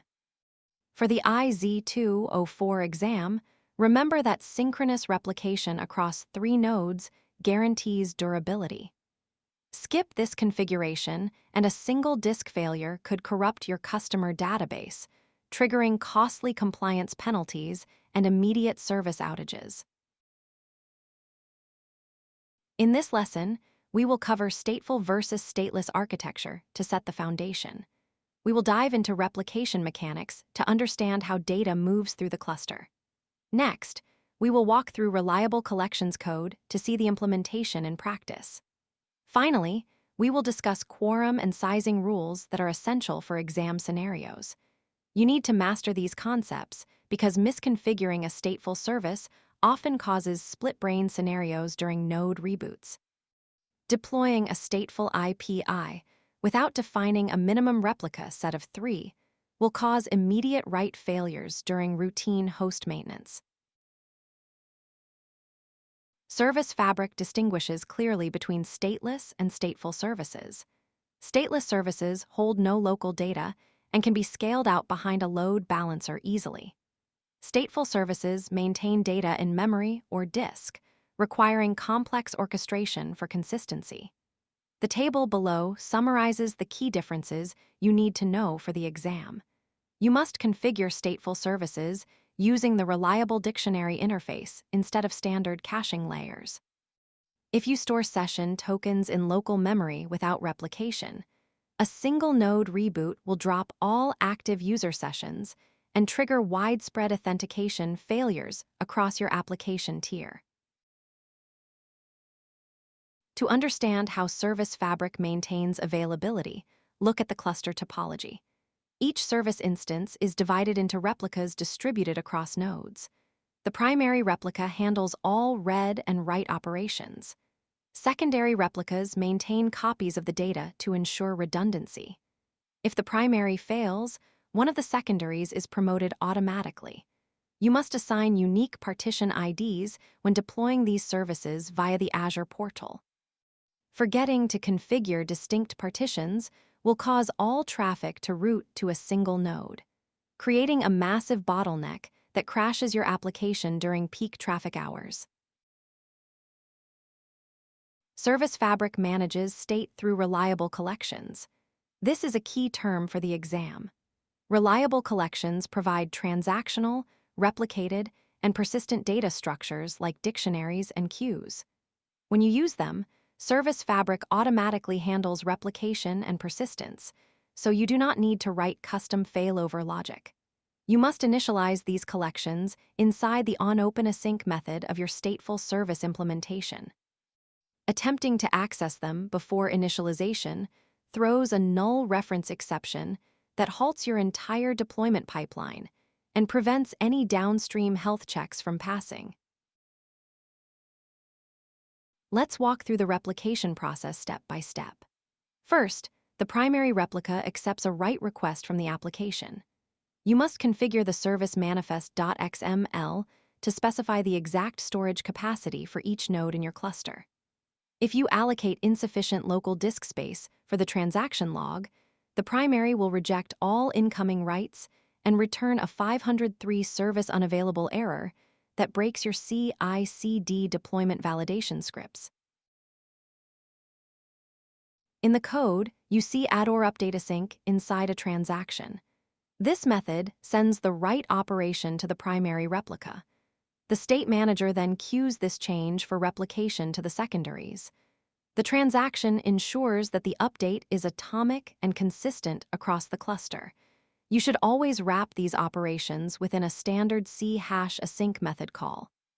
Skipping proper error handling will cause silent data corruption when network partitions occur, forcing you to manually rebuild your entire stateful service database from scratch. Next, the secondary replicas replicate the data and send acknowledgements back to the primary. The system waits for a quorum of nodes to confirm the write before proceeding. You must verify this behavior using the sfctl service replica list command during lab exercises.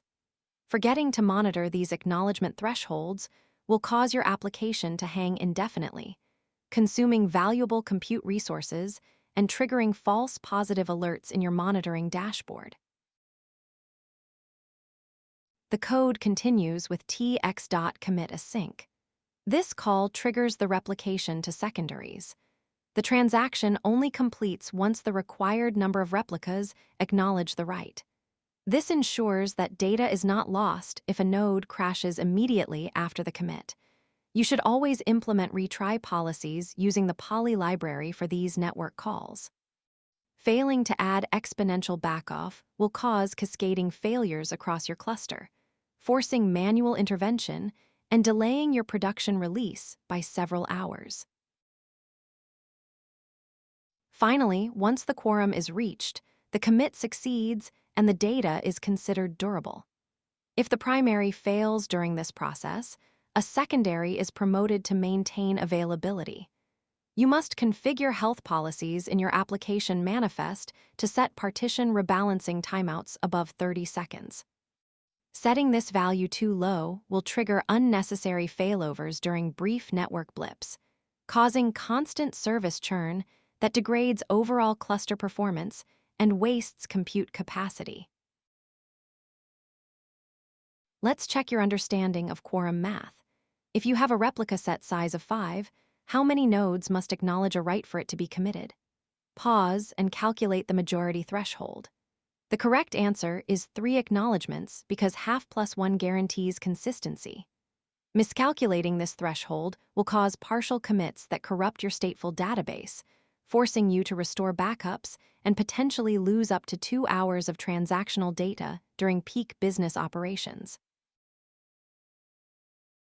Remember this principle for your design decisions. Consistency is key in distributed systems.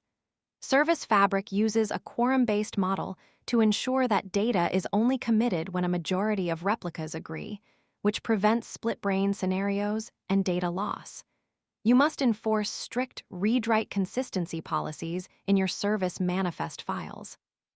Ignoring these settings will allow stale reads during failover events, causing financial reconciliation errors that violate your organization's compliance audit requirements and trigger immediate security reviews.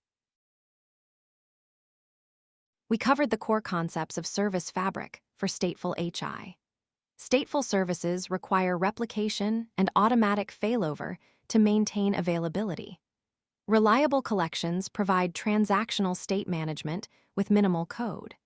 The replication flow ensures data durability through quorum-based commits. You should always test these configurations using the sfctl cluster verify command before deploying to production. Skipping this validation step will cause unexpected partition loss that halts your deployment pipeline and forces immediate hotfix releases during critical business hours. For the exam, focus on sizing your replica sets correctly. A size of 3 is the sweet spot for most workloads. Avoid setting it too low, which risks availability, or too high, which increases latency. Also, remember that losing quorum makes a service unavailable, so design your cluster to withstand expected failures. You must configure minimum node counts in your ARM templates to match your replica set requirements. Failing to align these values will cause deployment validation errors that block your entire environment provisioning process and delay your certification exam preparation timeline. Imagine you're driving a car at night without headlights. Every bump is a risk, and one wrong turn leaves you stranded. In the cloud, your data faces threats from accidental deletion, ransomware, and infrastructure failures. Azure Backup acts as your braking system and recovery kit, ensuring a safe path to restore operations. For the AZ-305 exam, remember that backup architecture governs retention policies and disaster recovery readiness. Without this foundation, a single user error could wipe out months of work, costing significant downtime while you scramble to recover from backups. We will explore the architecture that keeps your data safe by starting with the Recovery Services Vault and its security features like soft delete. Then we examine how backup policies control frequency and retention windows for compliance. Next, we walk through the data flow from instant snapshots to long-term storage in geo-redundant containers. Finally, we cover best practices including LREs versus GREs redundancy choices and soft delete configurations, followed by key exam tips focusing on our back roles and restore validation scenarios you must master for the AZ-305 certification. The Recovery Services Vault is your secure, centralized storage container in Azure managing the entire backup lifecycle for protected resources. It acts as the central hub where recovery points reside and policies govern retention. Whether protecting IaaS virtual machines, PA-SQL databases, or Azure files, the Vault stores metadata and data chunks. You must create this vault within a region like East US. Remember that the Vault is a resource group extension inheriting our back permissions to control who can view or delete backups, which is critical for audit compliance. The Vault provides built-in security through soft delete and multi-user authorization to prevent accidental or malicious data loss. Soft delete protects backup data from permanent deletion for a configurable window, typically up to 14 days, even if the Vault itself is deleted. This feature is essential for recovering from ransomware attacks where attackers attempt to wipe backups first. Multi-user authorization enforces separation of duties by allowing you to assign specific or back roles, ensuring only authorized personnel can manage backups and preventing insider threats from compromising your recovery infrastructure. When designing your Vault, you must choose between locally redundant storage and geo-redundant storage based on cost versus disaster recovery requirements. LREs keeps 3 copies within a single region, offering cost efficiency, but leaving you vulnerable to regional outages. GREs replicates data asynchronously to a secondary region, protecting against site failures. For critical business continuity workloads, GREs is the standard choice. You select this during Vault creation via the Azure portal or CLI using the redundancy parameter, ensuring your recovery points survive even if the primary region experiences a major infrastructure failure. Let's trace the backup flow when a policy triggers the process. Azure takes an instant snapshot of the managed disk, capturing the exact state. This snapshot transfers to the recovery services vault for long-term retention. For virtual machines, Azure retains a portion locally within Vault storage to enable instant restore, speeding recovery by avoiding full downloads. Meanwhile, the full copy moves to the redundancy tier. Understanding this flow is crucial because instant restore significantly reduces your recovery time objective during critical outages, ensuring you meet service-level agreements. Now we design a robust backup strategy by first assessing your data and compliance requirements. You must determine exactly which workloads need protection, such as VMs or SQL databases, and define retention periods based on regulatory needs like GDPR or HIPAA. This assessment drives the configuration of backup policies. If you fail to document these requirements, you risk configuring insufficient retention windows that violate audit standards. Always align your backup scope with business criticality, ensuring high-value data receives more frequent backups and longer retention than non-critical resources. To implement the Vault, we use the Azure CLI to provision the resource group and Vault in a specific region like East US. Run as Backup Vault, create name Prod Vault Resource Group, dev.rg, location Eastus Redundancy, GREs to establish the storage container. This command creates the central hub where recovery points store metadata and data chunks. You must ensure the Vault is in the same region as your VMs for performance. And remember that configuring redundancy correctly here determines your disaster recovery capabilities against regional failures during an exam scenario.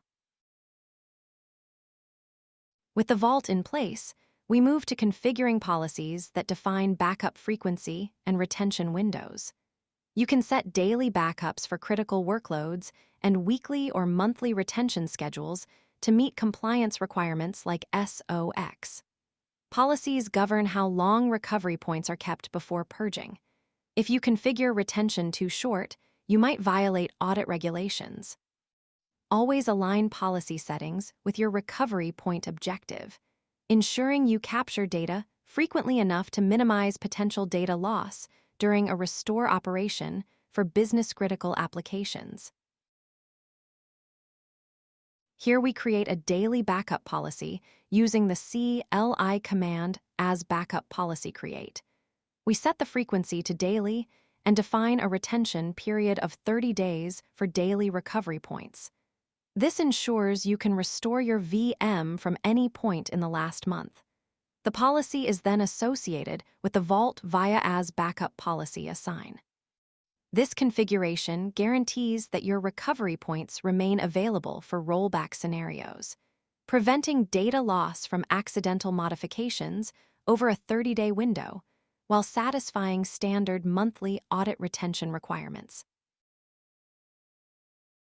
The final step in our strategy is testing restores to verify that recovery points are consistent and meet your recovery time objectives. We schedule regular restore drills using the Vault's Test Restore feature, which allows you to spin up a temporary VM without impacting production. This validation ensures your BCDR plan works when needed. If you skip testing, you risk discovering corrupted backups during an actual disaster, leading to extended downtime and failed compliance audits. Always document your test results to prove recovery capabilities to stakeholders. Remember this key principle: a backup is only valid once you have successfully restored from it using the Recovery Services Vault. Regular testing ensures your data is recoverable and your team is prepared for disaster scenarios. Without validation, you cannot guarantee that recovery points are intact or that retention policies function correctly. Always perform quarterly restore drills to verify RTOs and document results.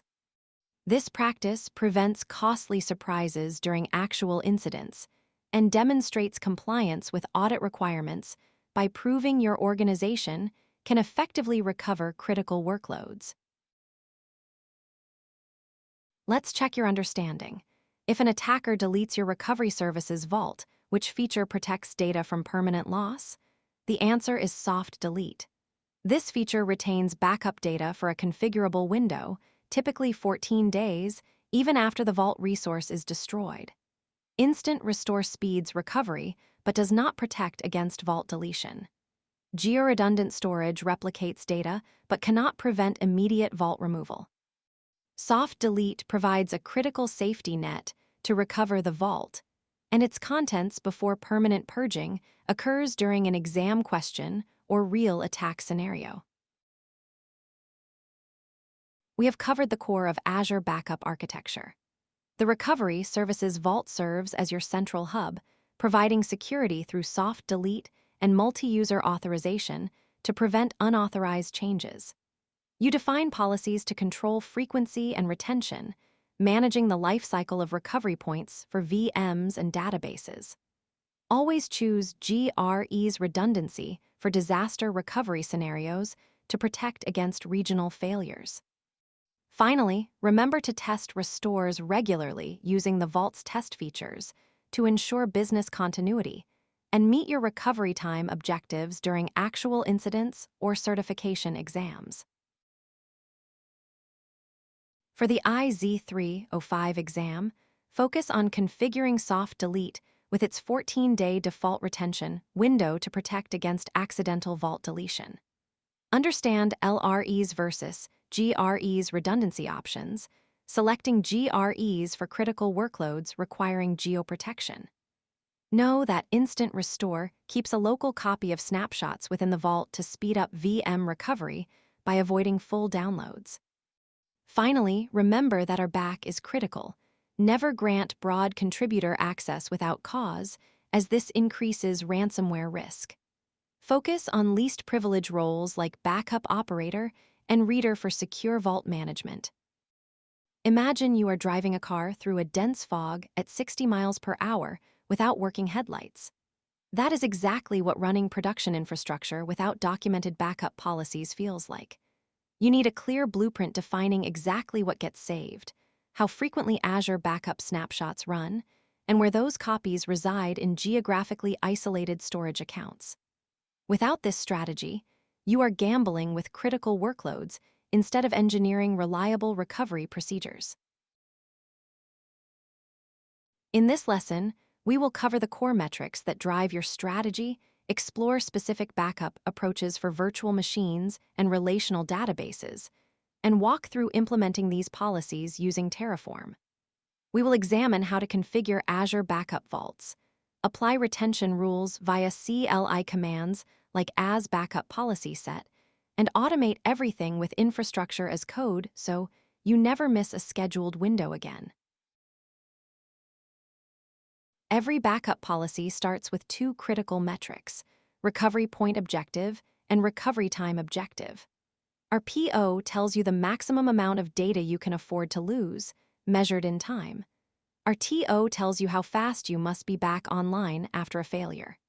Human error causes over 90% of data loss incidents, making these metrics essential for defining your safety net and preventing costly downtime. Let us define these terms precisely for the exam. Our PO is the maximum period in which data might be lost during a disaster. If you back up every 4 hours, your RPO is 4 hours. Our TO is the duration of time within which a business process must be restored after a disaster occurs. You must align these with business impact to avoid compliance violations and revenue loss.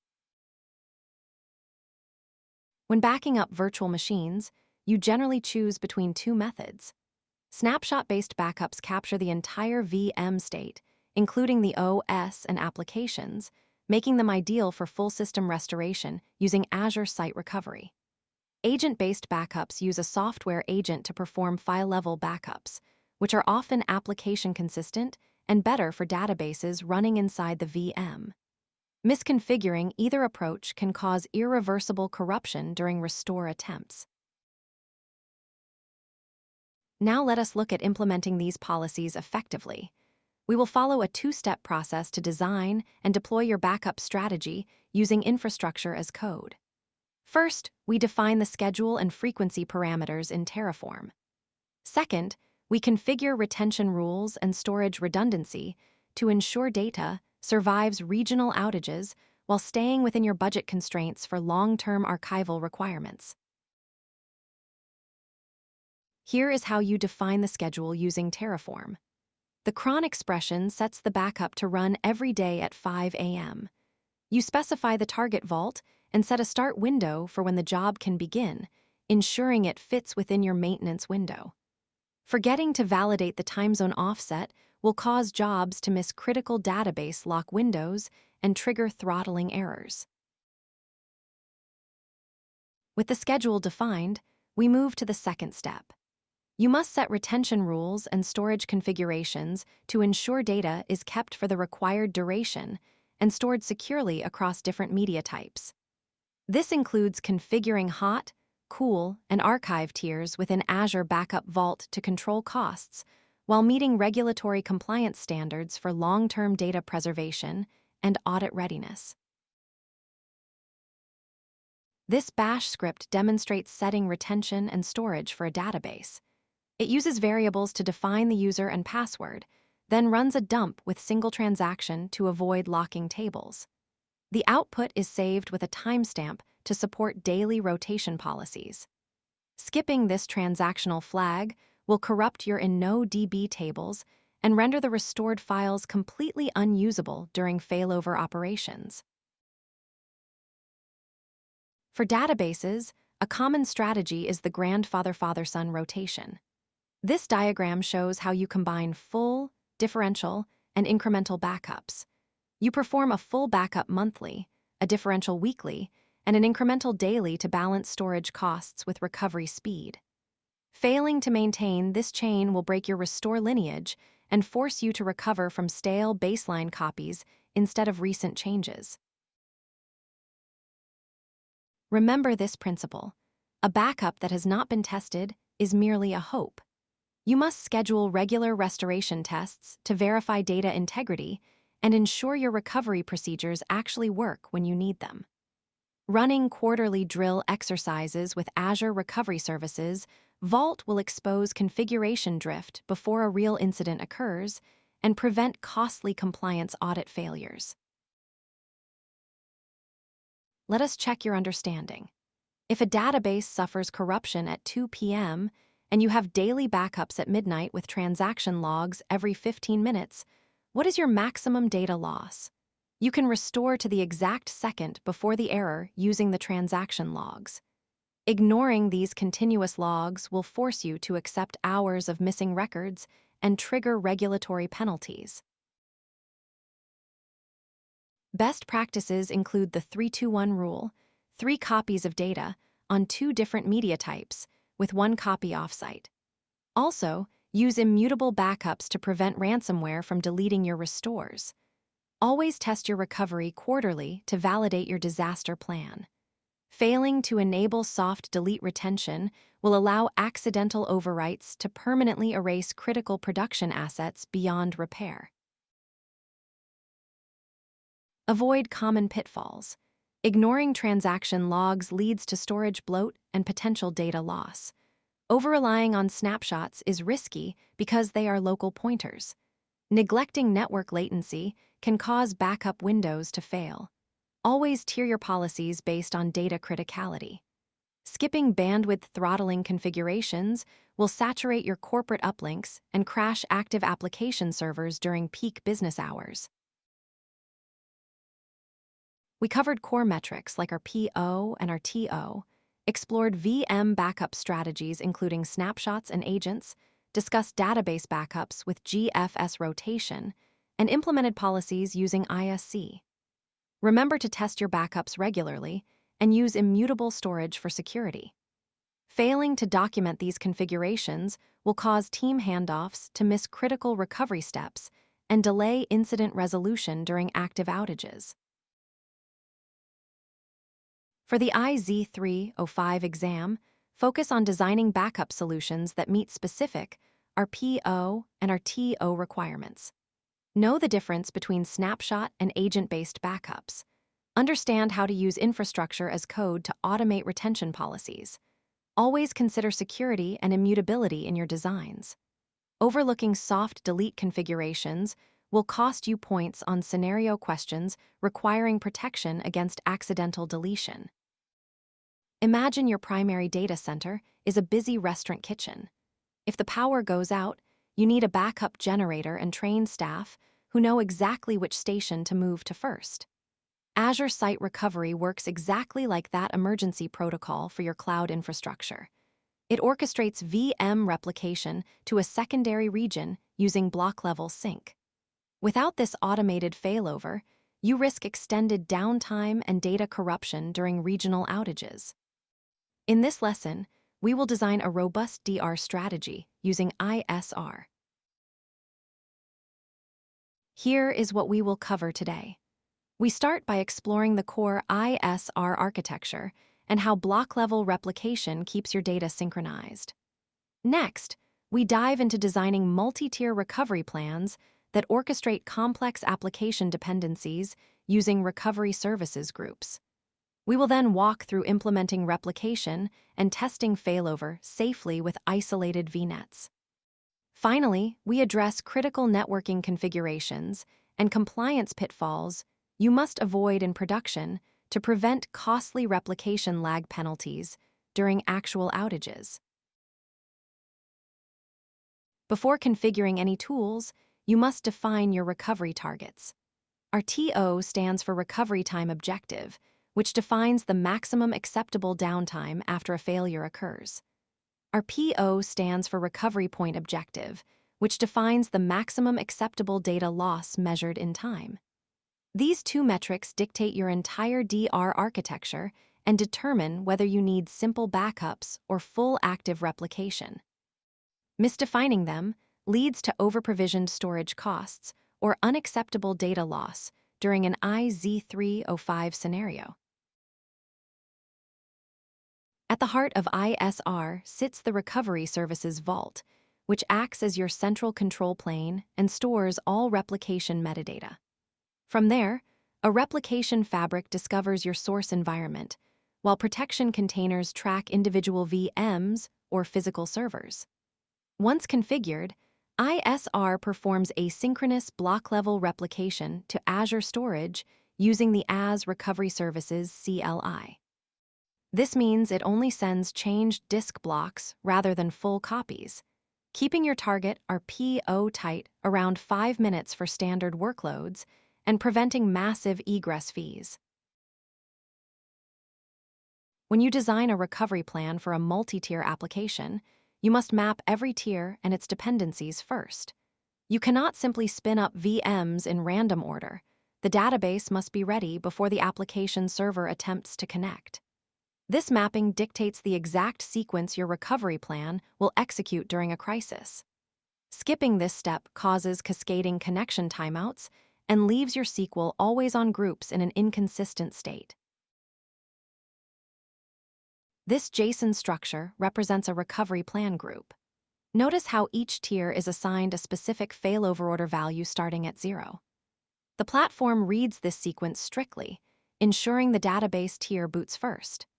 By grouping VMs logically rather than individually, you guarantee that dependent services come online in the exact order required to maintain data integrity during failover and prevent orphaned disk attachments.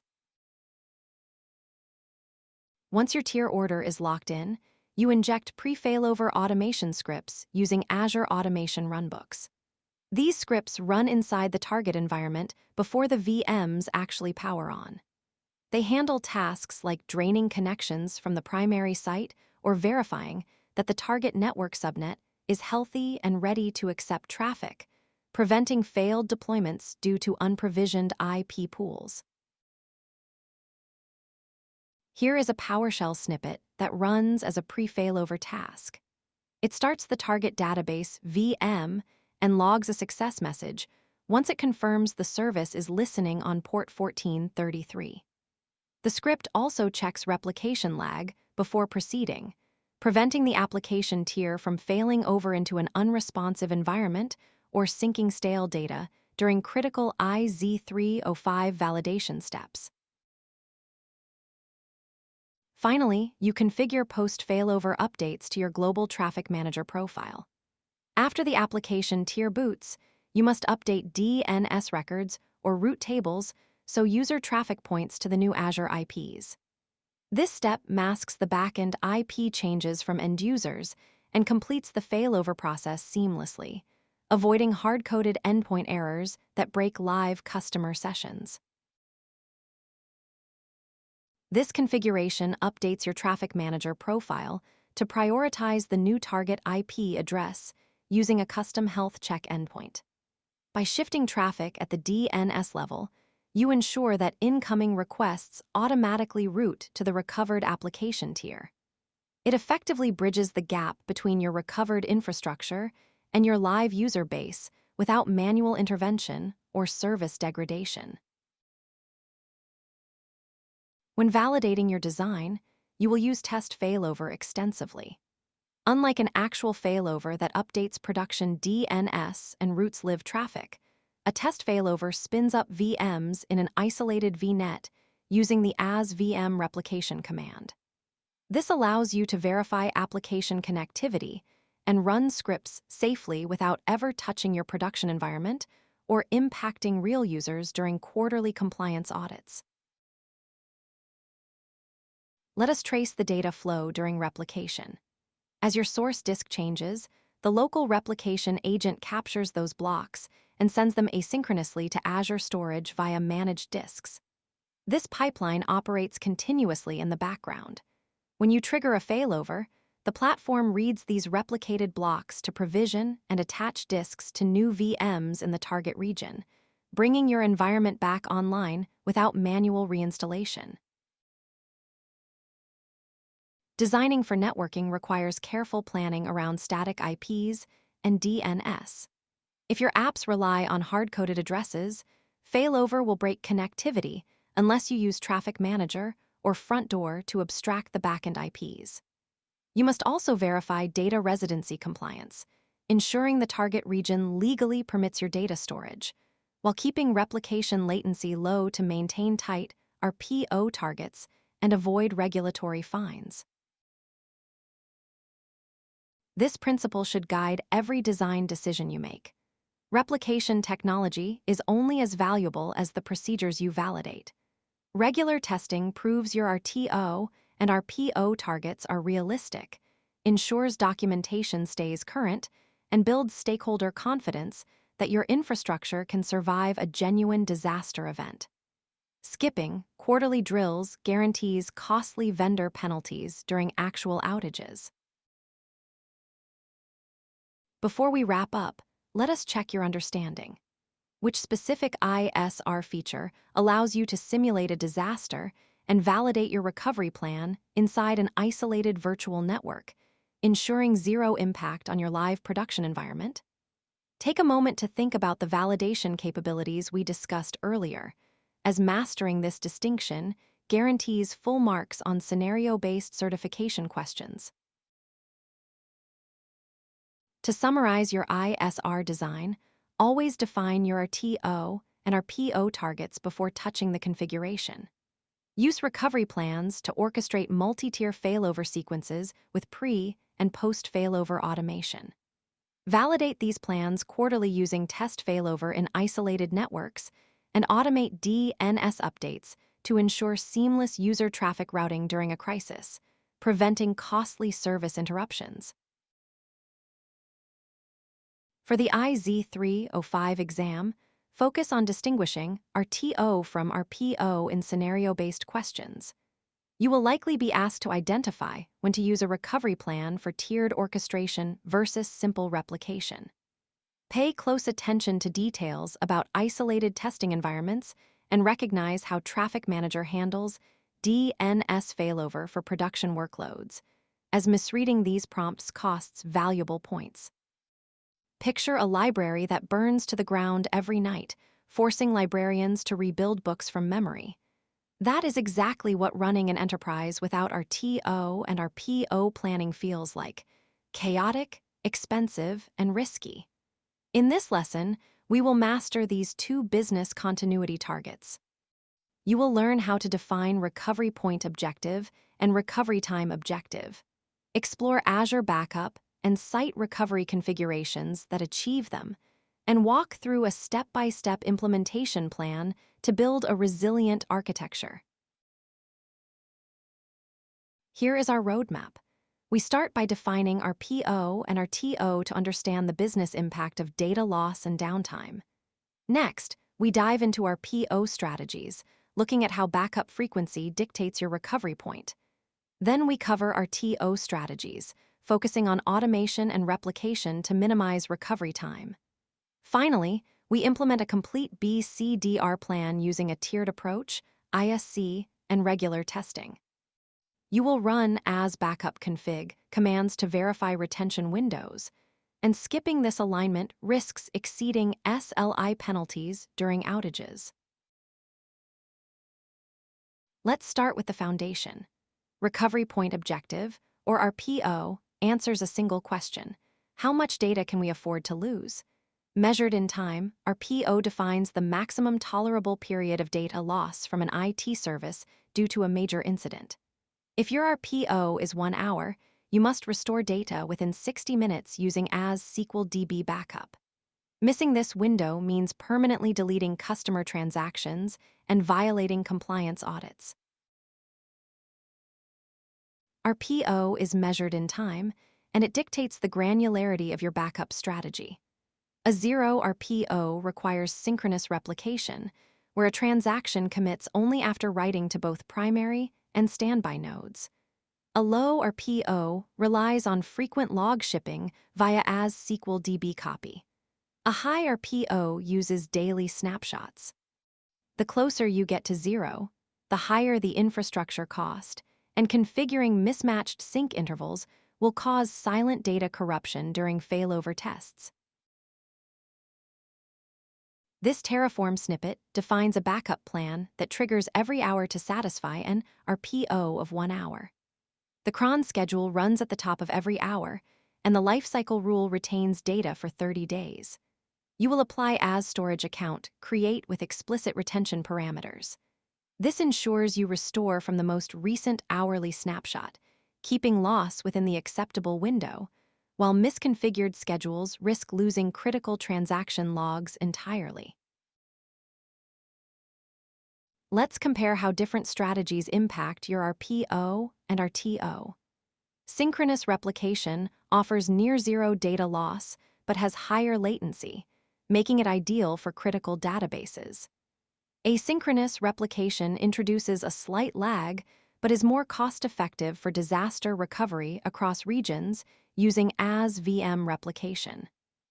Traditional backups provide the highest RPO, but are the most economical option for non-critical data. And selecting a sync replication for financial ledgers will cause reconciliation failures during audits. Now let's look at recovery time objective, or RTO. RTO answers the question: how long can we afford to be offline? Measured in duration, it defines the maximum acceptable time between failure and service restoration. This includes detection, assessment, resource allocation, data restoration, and validation. A tight RTO demands automation. Manual restoration processes rarely meet aggressive recovery windows, and relying on console clicks during a regional outage will inevitably breach your SLI commitments. To achieve a low RTO, you must reduce the time spent on detection and restoration. Automation is key, Using infrastructure as code to spin up environments eliminates manual provisioning delays. Replication also plays a vital role. Maintaining active read replicas allows you to promote a secondary instance quickly during a regional outage. The goal is ensuring the recovery mechanism executes automatically, while skipping health probes will cause cascading failures across dependent microservices. This configuration maintains an active read replica to reduce RTO during a regional outage.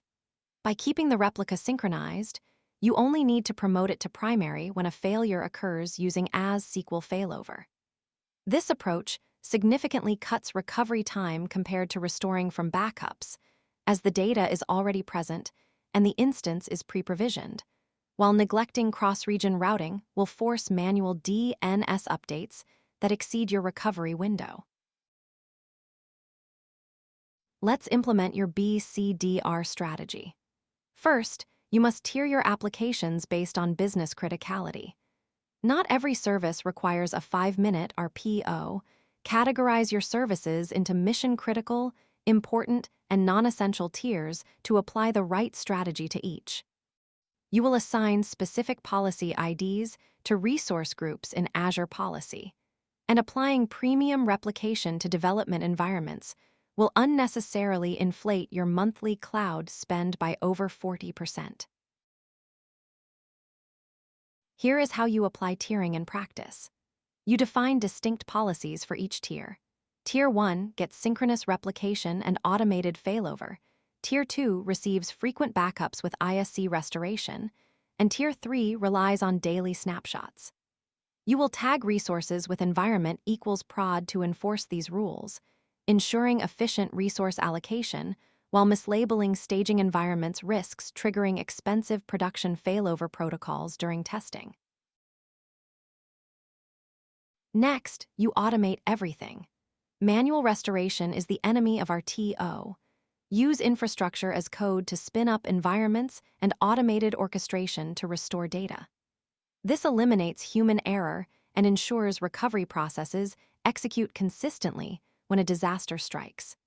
You will deploy as deployment group create scripts within your pipeline, and hard-coding subscription IDs in those scripts will break automated rollbacks during cross-tenant migrations. This Terraform block demonstrates automated restoration logic. The script provisions the database instance and links it to a backup vault, ensuring recovery is driven by code rather than manual steps. You will configure Azure SQL database with explicit geo-redundancy flags, guaranteeing infrastructure matches your desired state immediately after failure, while omitting retry policies will cause transient network errors to abort the entire restoration sequence. Remember this principle. Lower RPO and RTO targets require higher complexity and higher infrastructure costs. Always balance technical requirements with business budget to avoid over-engineering your solution. You will calculate monthly spend using as cost management, and chasing zero downtime for non-essential reporting services will drain engineering teams while delivering negligible revenue protection during actual production incidents. Quick check. Which metric answers the question, how much data can we afford to lose?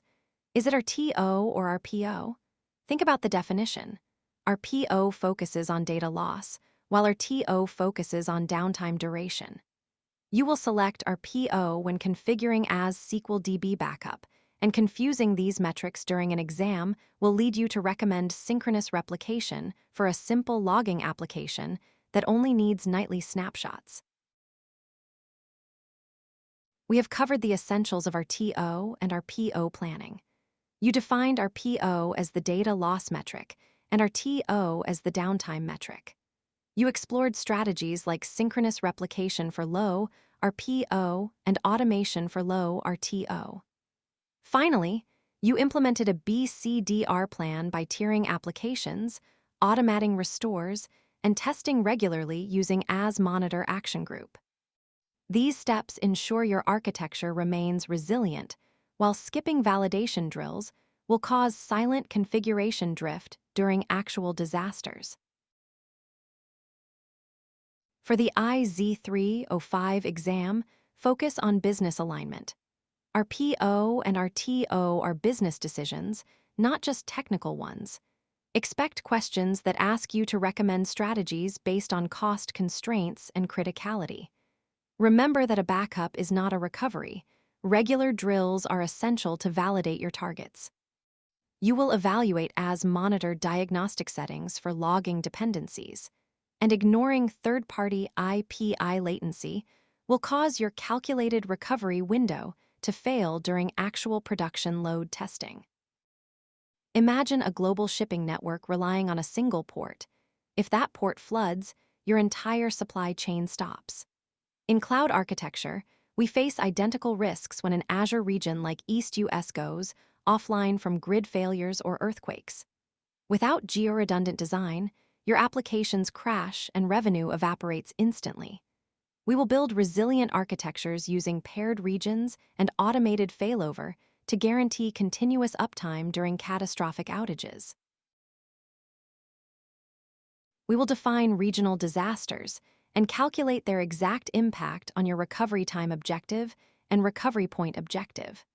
You will compare pilot light versus active-active patterns using Azure Traffic Manager routing rules. We will deploy cross-region replication for Cosmos DB with specific consistency levels. Finally, you will practice automated failover drills to avoid costly exam traps and ensure production resilience. A regional disaster occurs when an entire Azure geography zone becomes completely unreachable due to earthquakes, severe flooding, or cascading grid failures. Standard availability zones only protect against localized data center hardware failures. If you rely solely on intra-region redundancy, your application will experience total downtime lasting hours or days. Recognizing this boundary prevents dangerous architectural overconfidence during certification exams and real outages.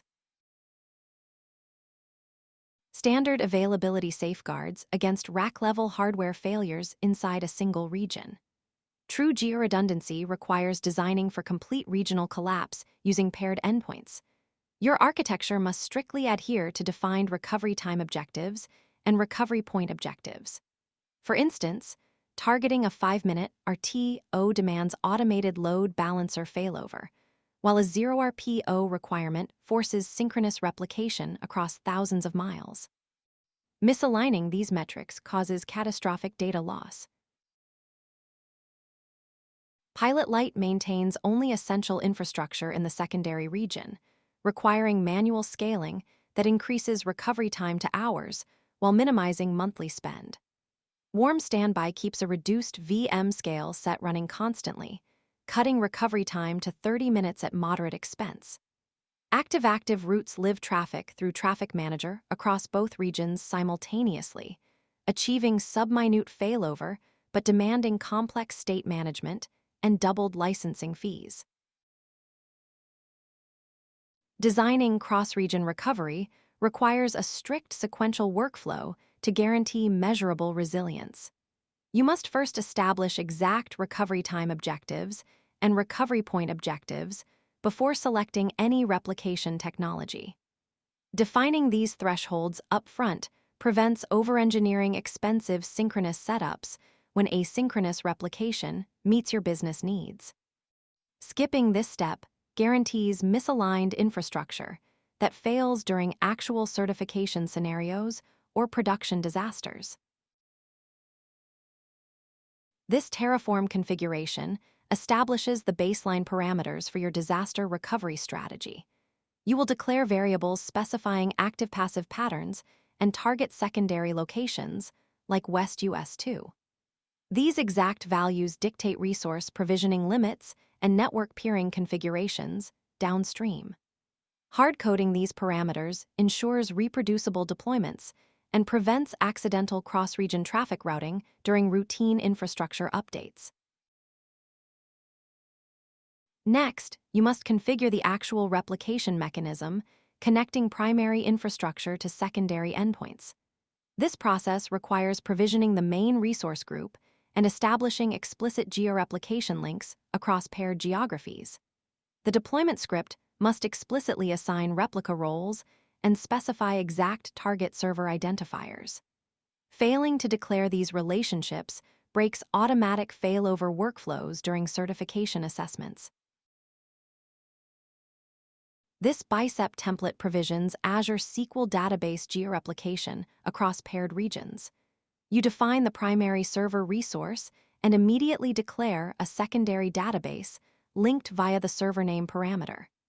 Setting the role property to secondary ensures continuous data synchronization without interrupting live transactions. Misconfiguring this link causes replication lag that violates your recovery point objective during actual outages. Finally, you must automate rigorous failover testing to validate operational procedures under extreme load. Regular drills expose configuration drift before actual regional outages occur. You will execute CLI commands that forcefully redirect DNS endpoints and verify secondary region health checks. Skipping these validation steps guarantees unexpected application timeouts during certification scenarios or live production incidents.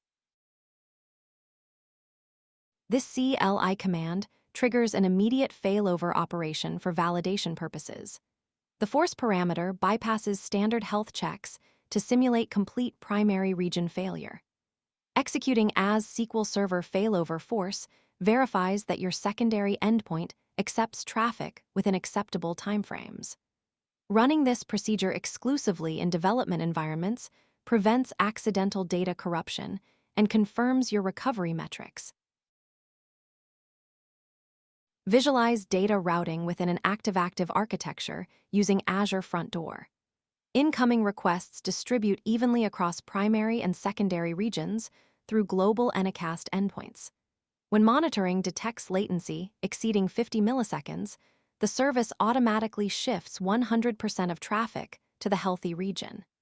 Continuous georeplication maintains database parity, preventing write conflicts during failover transitions.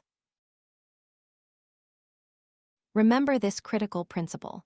Untested backups provide zero operational assurance during actual outages. Geo-redundancy configurations without documented restore procedures guarantee failure when primary endpoints become unreachable. Executing quarterly disaster recovery drills validates your architecture under simulated load and exposes configuration drift before certification exams or production incidents occur reliably. Quick knowledge check. What represents the primary architectural risk when deploying synchronous database replication across geographically distant paired regions? Consider network round-trip time and transaction throughput before selecting an answer. You must evaluate the trade-off carefully. Excessive latency will severely degrade write performance and potentially trigger application timeouts during peak traffic periods. Avoid these critical pitfalls when designing cross-region recovery solutions. First, ignore network latency. Synchronous replication across distant regions will severely degrade transaction throughput and increase response times. Second, prevent split-brain scenarios by implementing distributed fencing mechanisms that block conflicting writes. Third, monitor egress pricing carefully since replicating terabytes of telemetry data can rapidly inflate monthly cloud expenditures. We have covered the essential components of geo-redundant recovery architecture. You defined regional disaster boundaries and calculated their exact impact on recovery time objectives. You compared pilot light versus active-active patterns using specific routing configurations. You deployed cross-region replication code and executed automated failover tests. Consistently validating these procedures ensures production resilience during certification assessments. For the AZ-305 exam, prioritize these specific testing guidelines. Memorize the exact definitions distinguishing recovery time objectives from recovery point objectives. Select active-passive patterns for cost-sensitive workloads and active-active configurations for critical financial transaction systems. Monitor split-brain risks in cross-region database setups and calculate egress pricing carefully to avoid misleading answer choices on performance questions. Imagine you are a librarian safeguarding a rare manuscript on a reading desk where a single spilled coffee destroys it forever. But scanning that book and mailing a copy to a secure vault across town guarantees survival against any local fire. This exact principle dictates enterprise data protection. We must maintain rapid local access while simultaneously securing an off-site encrypted replica for true resilience. In Azure, this means pairing on-premises backup appliances with Azure Blob Storage to prevent catastrophic data loss during ransomware attacks or regional outages. We will systematically explore the industry-standard 321 rule that governs modern backup architectures. You will see exactly how hybrid design merges local LAN, restore speeds with cloud durability. I will guide you through a complete implementation workflow using Azure Backup Vault and managed disks. Finally, we will address critical security misconfigurations and provide targeted AZ-305 exam strategies to help you avoid costly scenario-based questions on the certification. Hybrid backup strictly defines a dual-path strategy where primary data copies reside on local SAN or NAS arrays for subminute restores, while encrypted incremental snapshots automatically offload to cloud object storage. This architecture directly satisfies the 321 compliance standard by maintaining distinct media types and guaranteeing an off-site geographic replica. Failing to implement this dual path leaves your organization vulnerable to concurrent ransomware encryption that simultaneously corrupts local repositories and connected network shares. The foundational backbone of every enterprise backup plan remains the strict 321 rule, requiring 3 total data copies across 2 distinct storage media, with 1 copy permanently stored off-site. This baseline directly satisfies insurance mandates and regulatory compliance frameworks like HIPAA. Modern security practices now extend this standard to a 3211 model by mandating an immutable air-gapped offline replica, which completely neutralizes ransomware threats that actively target connected network repositories. The data flow begins when your production virtual machines generate continuous block changes that trigger automated snapshot cycles. A local backup agent immediately captures these delta blocks to create a rapid recovery point on your primary storage array. Simultaneously, the orchestration engine encrypts and offloads the compressed archive to Azure Blob Storage by executing as backup job list commands.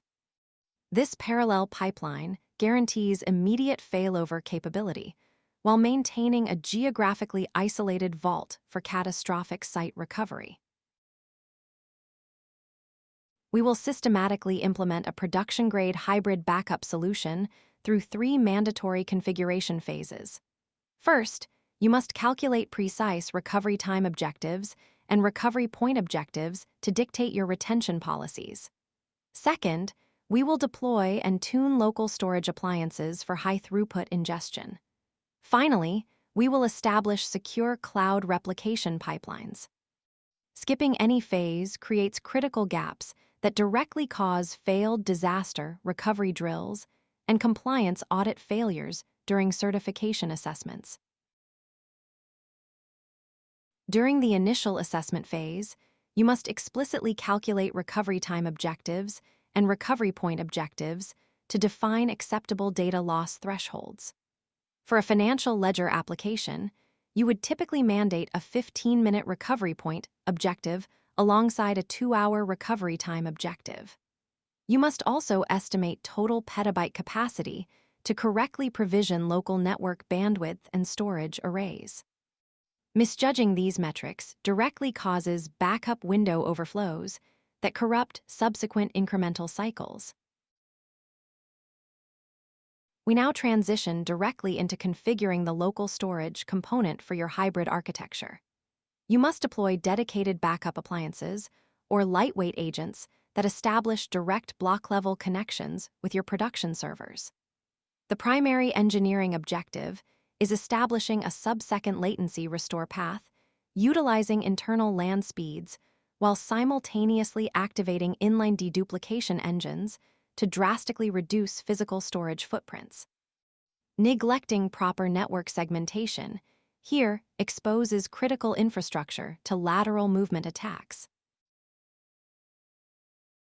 This configuration file demonstrates precise parameter tuning for a production backup agent deployment. You must explicitly define the repository path pointing to your primary SAN volume and enforce inline deduplication mode to compress redundant blocks before network transmission. The YAML structure also mandates strict retention policies that automatically purge expired snapshots after 30 days. Failing to validate these parameters directly causes storage exhaustion errors that halt all subsequent incremental backup operations. We now finalize the architecture by establishing secure cloud offloading pipelines for your hybrid backup infrastructure. You must configure the orchestration service to push fully encrypted archives directly to Azure Blob Storage using managed identities for authentication. This implementation strictly enforces a tiered retention strategy that retains daily increments locally while automatically migrating monthly full backups to cool storage tiers. Improperly configuring network routes here creates critical egress bottlenecks during peak recovery windows. This Python script demonstrates automated data offloading logic for cloud replication pipelines. The function explicitly accepts a local file path parameter and invokes the AZ-storage blob upload command to push compressed archives directly to designated storage buckets. You must integrate service principals for secure authentication and implement exponential backoff retry logic to handle transient network interruptions. Omitting proper error handling causes silent transfer failures that create dangerous false confidence in your disaster recovery readiness. When designing your hybrid architecture, you must carefully compare the performance characteristics of each backup retention tier. Daily incremental snapshots should remain strictly local to guarantee sub-minute restore times for critical applications. Weekly full backups require migration to cool storage tiers to optimize moderate access frequencies. Monthly or yearly compliance archives must reside exclusively in cold storage to minimize long-term expenditure. Misplacing high-frequency data in expensive archives directly inflates operational costs and violates budget constraints. You must internalize this critical operational principle. A backup configuration holds absolutely zero value until it has been successfully restored in a controlled environment. Regular quarterly restore validation tests represent the only reliable method to verify underlying data integrity and confirm that your disaster recovery procedures function correctly under actual stress conditions. Skipping these mandatory validation cycles inevitably produces catastrophic failures during emergency production outages that completely halt business operations. Let us immediately verify your comprehension of these core backup concepts. According to the 321 compliance standard, how many total data copies must you maintain, and precisely where must one specific replica reside? You must evaluate the absolute minimum requirements for a fully compliant hybrid architecture before proceeding. Understanding this baseline directly prevents catastrophic configuration errors during certification scenario questions that heavily penalize incomplete infrastructure designs. To recap our core architectural concepts, hybrid backup solutions fundamentally merge ultra-fast local restore capabilities with geographically distributed cloud resilience. You must strictly adhere to the 321 compliance standard to guarantee regulatory safety and operational continuity. The implementation workflow requires precise requirement assessment, meticulous local storage configuration, and secure cloud offloading pipelines. Always prioritize data protection through mandatory immutability flags and enterprise-grade encryption standards across every storage tier. For the AZ-305 certification examination, you must focus intensely on common security misconfigurations and architectural pitfalls. Remember that substantial egress fees frequently occur when retrieving archived data from cloud storage tiers, so you must explicitly factor these recurring costs into your disaster recovery budget planning. You must also eliminate single points of failure by isolating backup infrastructure within separate management groups. Finally, master immutable blob retention policies to definitively neutralize ransomware encryption attempts during critical production outages. Imagine a suspension bridge supported by dozens of steel cables. If one cable snaps under heavy wind, the remaining cables instantly redistribute the load so traffic keeps flowing. Cloud infrastructure works exactly the same way. Hardware breaks, networks partition, and third-party IPIs go down constantly. Your job as an architect is not to prevent every failure, but to design systems that absorb the shock and keep business operations running smoothly. We will start by exploring the 3 most critical resiliency patterns you need to recognize on the AZ-305 exam. Next, we will walk through the scientific workflow of chaos engineering using Azure Chaos Studio. Then, we will implement a safe experiment chain from steady-state definition to blast radius limits with kubectl exec commands. Finally, we will cover the specific exam focus areas and common pitfalls that trip up candidates who confuse transient faults with permanent outages. Let us lock in the exact definition you will need for scenario questions. Resiliency is the ability of a distributed system to maintain an acceptable level of service despite hardware faults, network partitions, or dependency outages. Notice the emphasis on maintaining acceptable service rather than achieving perfect uptime. The exam tests whether you can distinguish between preventing failure and gracefully handling it when it occurs, which directly impacts your score on high-stakes architecture questions. The circuit breaker pattern acts as a safety valve between your service and an unstable dependency. When the error rate crosses a configured threshold, the breaker trips open and stops sending requests immediately. This prevents your application from wasting threads waiting for timeouts. Once tripped, it periodically probes the dependency in a half-open state to detect recovery, which directly prevents cascading failures across Azure App Service instances during peak traffic windows. Here is how you configure a circuit breaker using the Opossum library in Node.js. You define a 3-second timeout for remote calls and set the error threshold to 50%. When that threshold is reached, the breaker trips and waits 30 seconds before attempting recovery. The fallback function ensures your application returns a graceful error message instead of hanging indefinitely, which directly prevents thread pool exhaustion during Azure Functions execution spikes. The bulkhead isolation pattern isolates your application resources into separate pools using dedicated connection strings and thread limits. If one service experiences a sudden traffic surge or begins leaking memory, it cannot consume the thread pool reserved for other services.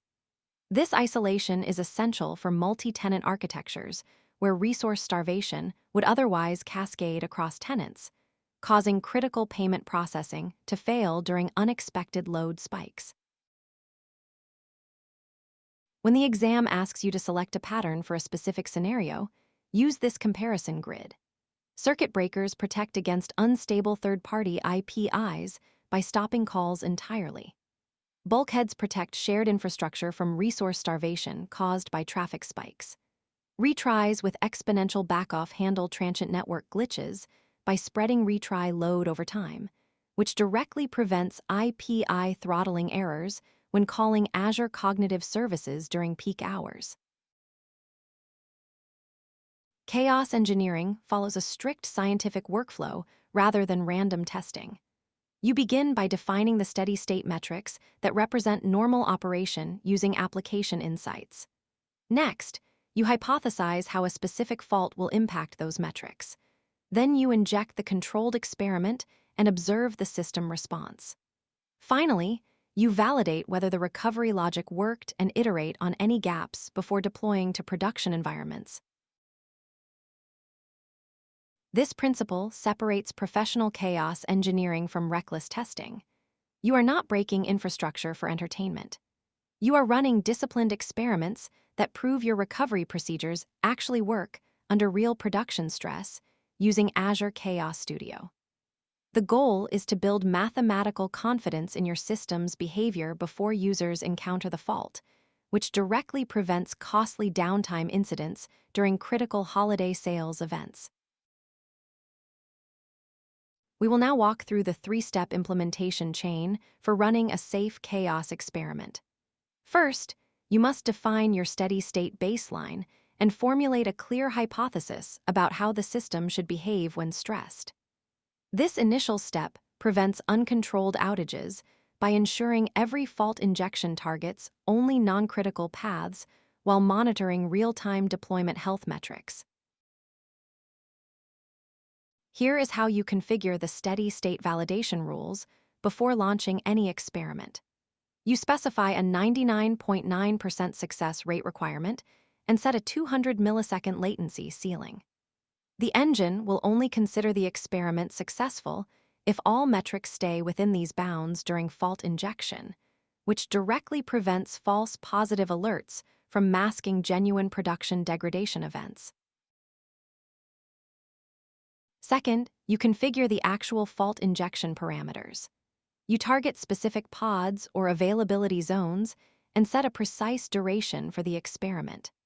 The engine will automatically generate the stress signal while your monitoring tools track the steady-state metrics in real time, which directly prevents accidental resource depletion across your primary Azure Kubernetes service cluster during business hours. This configuration block shows how to target a Kubernetes pod failure experiment using kubectl delete pods. You specify the exact namespace and label selector to identify the victim pods. The duration is set to 30 seconds, and the engine will automatically restart the terminated containers once the window closes, which directly prevents orphaned process locks from blocking subsequent deployment rollouts. Third, you enforce strict blast radius limits and automated rollback triggers. You cap the experiment to affect only a small percentage of users or a single availability zone. If the steady-state metrics breach your thresholds, the system automatically halts the fault and restores normal traffic routing, which directly prevents cascading database locks from freezing critical transaction processing pipelines. Here is how you configure the blast radius safeguards for a production experiment using Azure Chaos Studio. The user percentage cap ensures only 1% of traffic experiences the fault.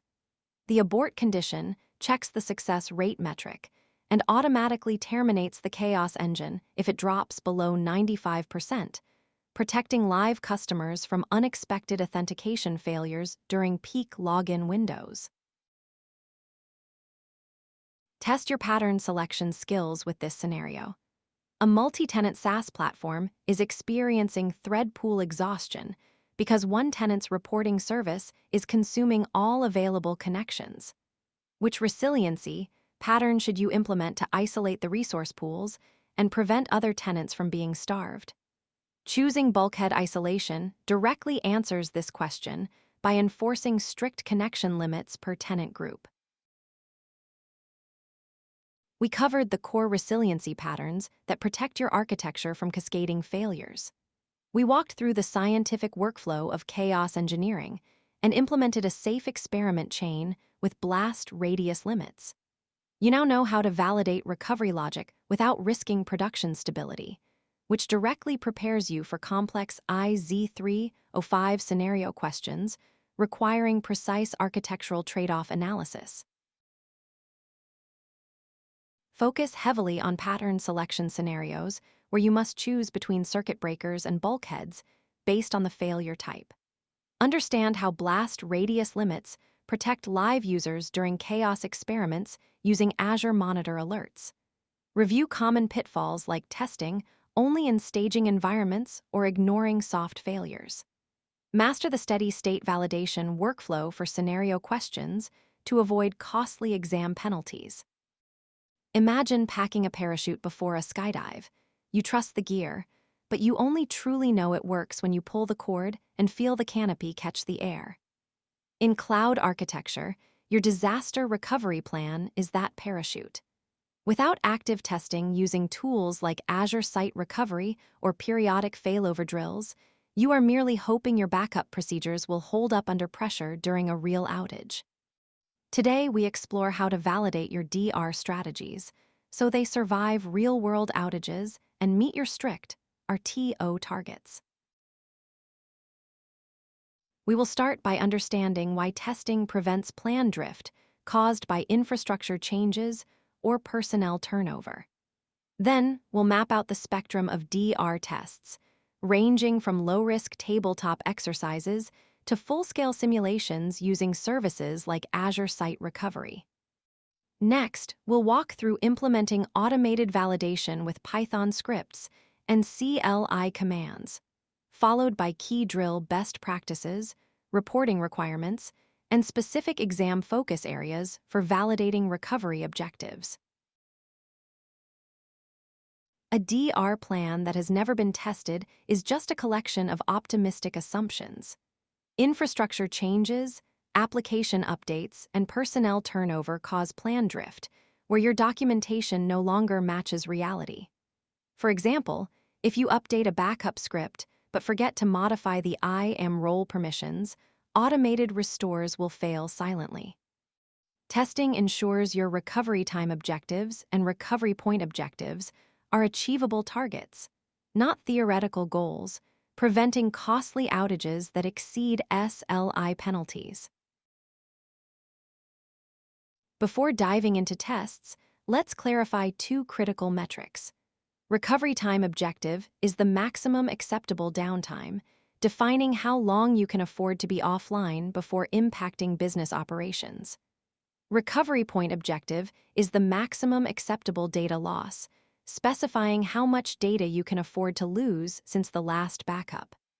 For a financial ledger, our TO might be minutes while our PO is seconds, dictating that you need continuous replication rather than daily snapshots to meet compliance requirements.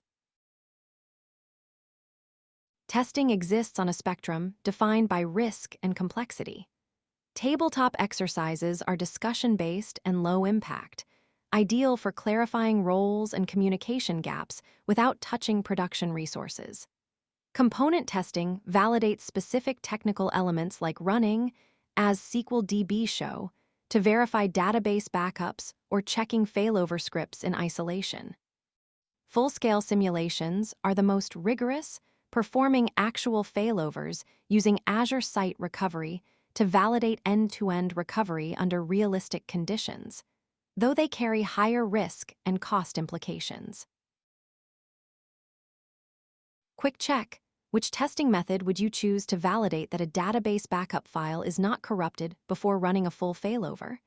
You need a method that isolates risk while verifying data integrity. Component testing allows you to restore the backup to a non-production environment and run verification queries without disrupting live traffic. This approach catches corruption early, preventing wasted time during an actual disaster when every second counts against your recovery time objective. Let's implement automated recovery validation using Python and the Boto 3 library.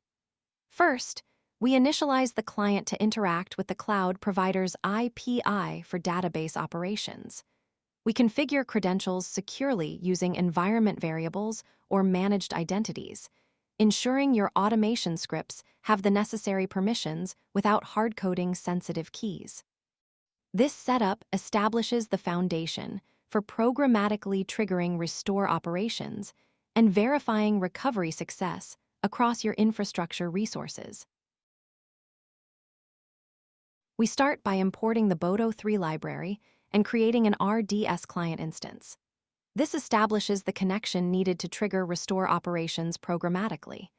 You define the region, such as EASTIS, and specify the service endpoint to ensure requests reach the correct IPI. A properly configured client prevents authentication errors and enables you to execute commands like snapshot restoration efficiently during your automated validation workflow. Next, we trigger the restore from the snapshot and wait for the instance to become available. This automates the recovery of the database state without manual intervention. We use the restore DB instance from DB snapshot, IPI call with specific identifiers, then employ a waiter to pause execution until the status transitions to available. This ensures subsequent validation checks run against a fully operational system rather than a partially restored resource. Here we call the restore method with the snapshot ID and target instance identifier. We then use a waiter to pause execution until the database is fully online, ensuring subsequent checks run against a live system. The code passes parameters like DB snapshot identifier and DB instance identifier, followed by client, get waiter, DB instance available. Wait to block until the RDS instance reports healthy status, preventing race conditions during validation. Finally, we perform an integrity check by running a query against the restored database. This confirms data is accessible and complete before marking the test as successful. We connect to the endpoint using a secure connection string and execute verification statements, such as counting rows or checking checksums. This step validates that the backup content matches expectations, catching corruption issues that automated restores might miss silently. We add logic to execute a simple query, such as counting rows in a user's table. This verifies that the data is not just present but readable, completing the automated validation loop. The script captures the result set and compares it against expected metrics, raising an exception if row counts deviate significantly. This concrete verification ensures your recovery point objective is met by confirming data integrity post-failover. Remember this principle: fail forward. When a test fails, you have discovered a vulnerability before a real disaster occurred. Treat every failed drill as high-value information that highlights exactly where your documentation or architecture needs improvement. For instance, if an automated restore times out, analyze the latency causes and adjust resource configurations. This proactive approach transforms failures into actionable insights that strengthen your overall resilience posture. A successful drill follows a continuous life cycle. You begin with planning and scope definition, then execute the automated or manual test. After execution, you document findings in an after-action report detailing metrics like actual or TO achieved versus target. Finally, you improve the plan based on lessons learned, feeding back into the next cycle. This iterative process ensures your DR strategy evolves alongside infrastructure changes and business requirements. We covered why testing prevents plan drift and the spectrum of DR tests ranging from tabletop exercises to full-scale simulations. We implemented automated validation using Python to restore and verify databases, ensuring data integrity through queries. Finally, we emphasized the drill lifecycle and the importance of failing forward to improve your recovery capabilities continuously. Regular drills with documented metrics are essential for meeting our TO and our PO targets reliably. For the AZ-305 exam, focus on selecting the right testing method based on risk and cost. Know that full-scale simulations are the most rigorous, but also the most expensive. Be prepared to identify how automation reduces our TO by speeding up validation. Always choose solutions that include immutable backups to prevent ransomware attacks and comprehensive dependency mapping to ensure all services failover correctly together during a disaster event. Imagine you are driving a car at night without headlights, suddenly realizing you have no way to reverse course if you make a wrong turn. That is exactly what running production environments without robust backup strategies feels like when ransomware strikes. In this lesson, we will explore how Azure Backup and Soft Delete act as your final line of defense against data destruction. You will learn to configure recovery services vaults with precise retention windows, ensuring you can recover from both malicious attacks and accidental deletions before facing irreversible downtime. We will start by examining the soft delete recovery mechanism, then move into immutable storage implementation. Next, we will walk through the exact Azure CLI commands required to enable these features on your recovery services vault. Finally, we will cover cost management strategies and retention window configurations to keep your architecture secure and compliant. Understanding these steps prevents accidental data loss during critical deployment windows and ensures you pass the AZ-305 architecture exam with confidence. Soft delete is a critical recovery mechanism that prevents the immediate, permanent deletion of backup data within your recovery services vault. When an operation triggers a deletion, the data moves to a soft deleted state rather than vanishing instantly. During this retention period, you can recover the items, but they cannot be permanently purged until the grace period expires. This feature acts as a safety net for accidental administrative deletions and provides a crucial buffer zone against ransomware attempts to wipe your backups before you can restore them. Immutable storage implements a write-once, read-many architecture that ensures data cannot be modified, overwritten, or deleted until a specified duration has passed. Even a user with global administrator privileges cannot force delete an immutable backup before the retention policy expires. This feature is essential for regulatory compliance and protects against malicious insider attacks by making backups physically impossible to alter during the lock period. Failing to configure this correctly leaves your organization vulnerable to persistent data tampering and audit failures. First, we enable soft delete on the vault to establish a basic recovery buffer zone that catches accidental deletions before they become permanent.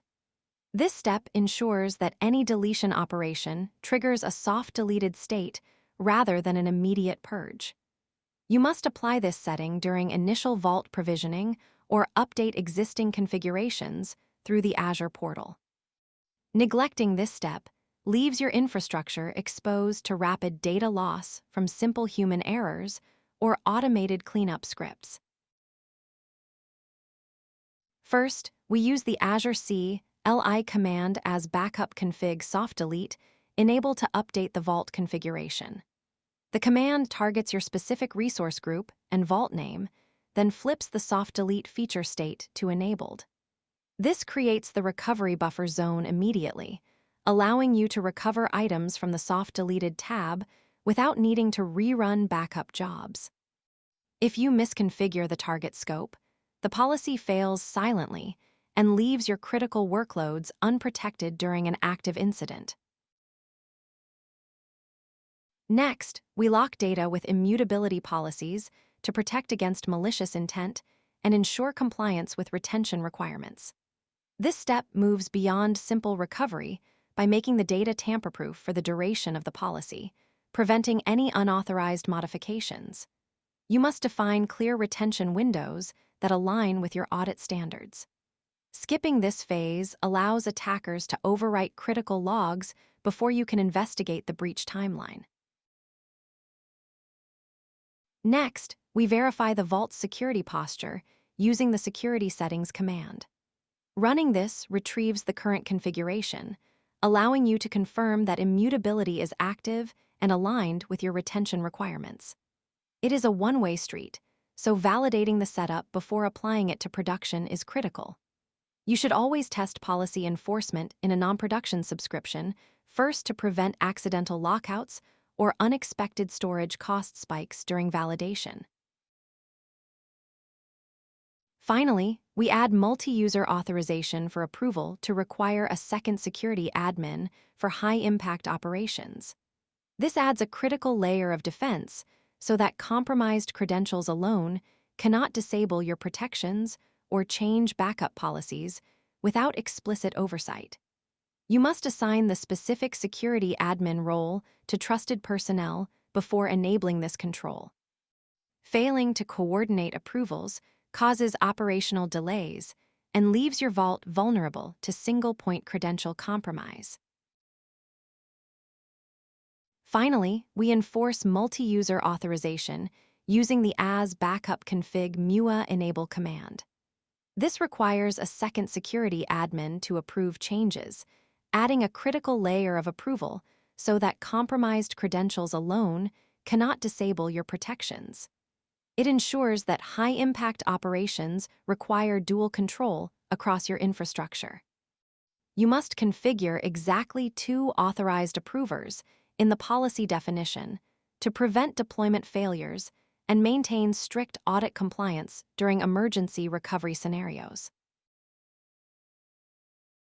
Let's compare the mechanics side by side. Soft Delete offers a standard recovery window and uses standard storage rates, making it ideal for accidental deletion safety.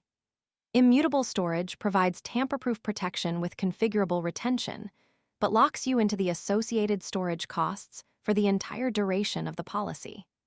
You must carefully weigh these trade-offs during architecture design to avoid unexpected monthly billing surges while maintaining strict compliance standards. Here is how the data flows through the protection pipeline. A backup job runs and stores data in the vault using managed disks or blob storage. When a deletion is triggered, the system activates the soft deleted state instead of purging immediately. The flow concludes with recovery completion, ensuring that your data remains intact throughout the process. Misconfiguring the retention window at any stage causes immediate data loss and breaks your disaster recovery (SLI) commitments. Test your knowledge with this scenario. Can Azure support delete an immutable backup before the retention period expires if requested?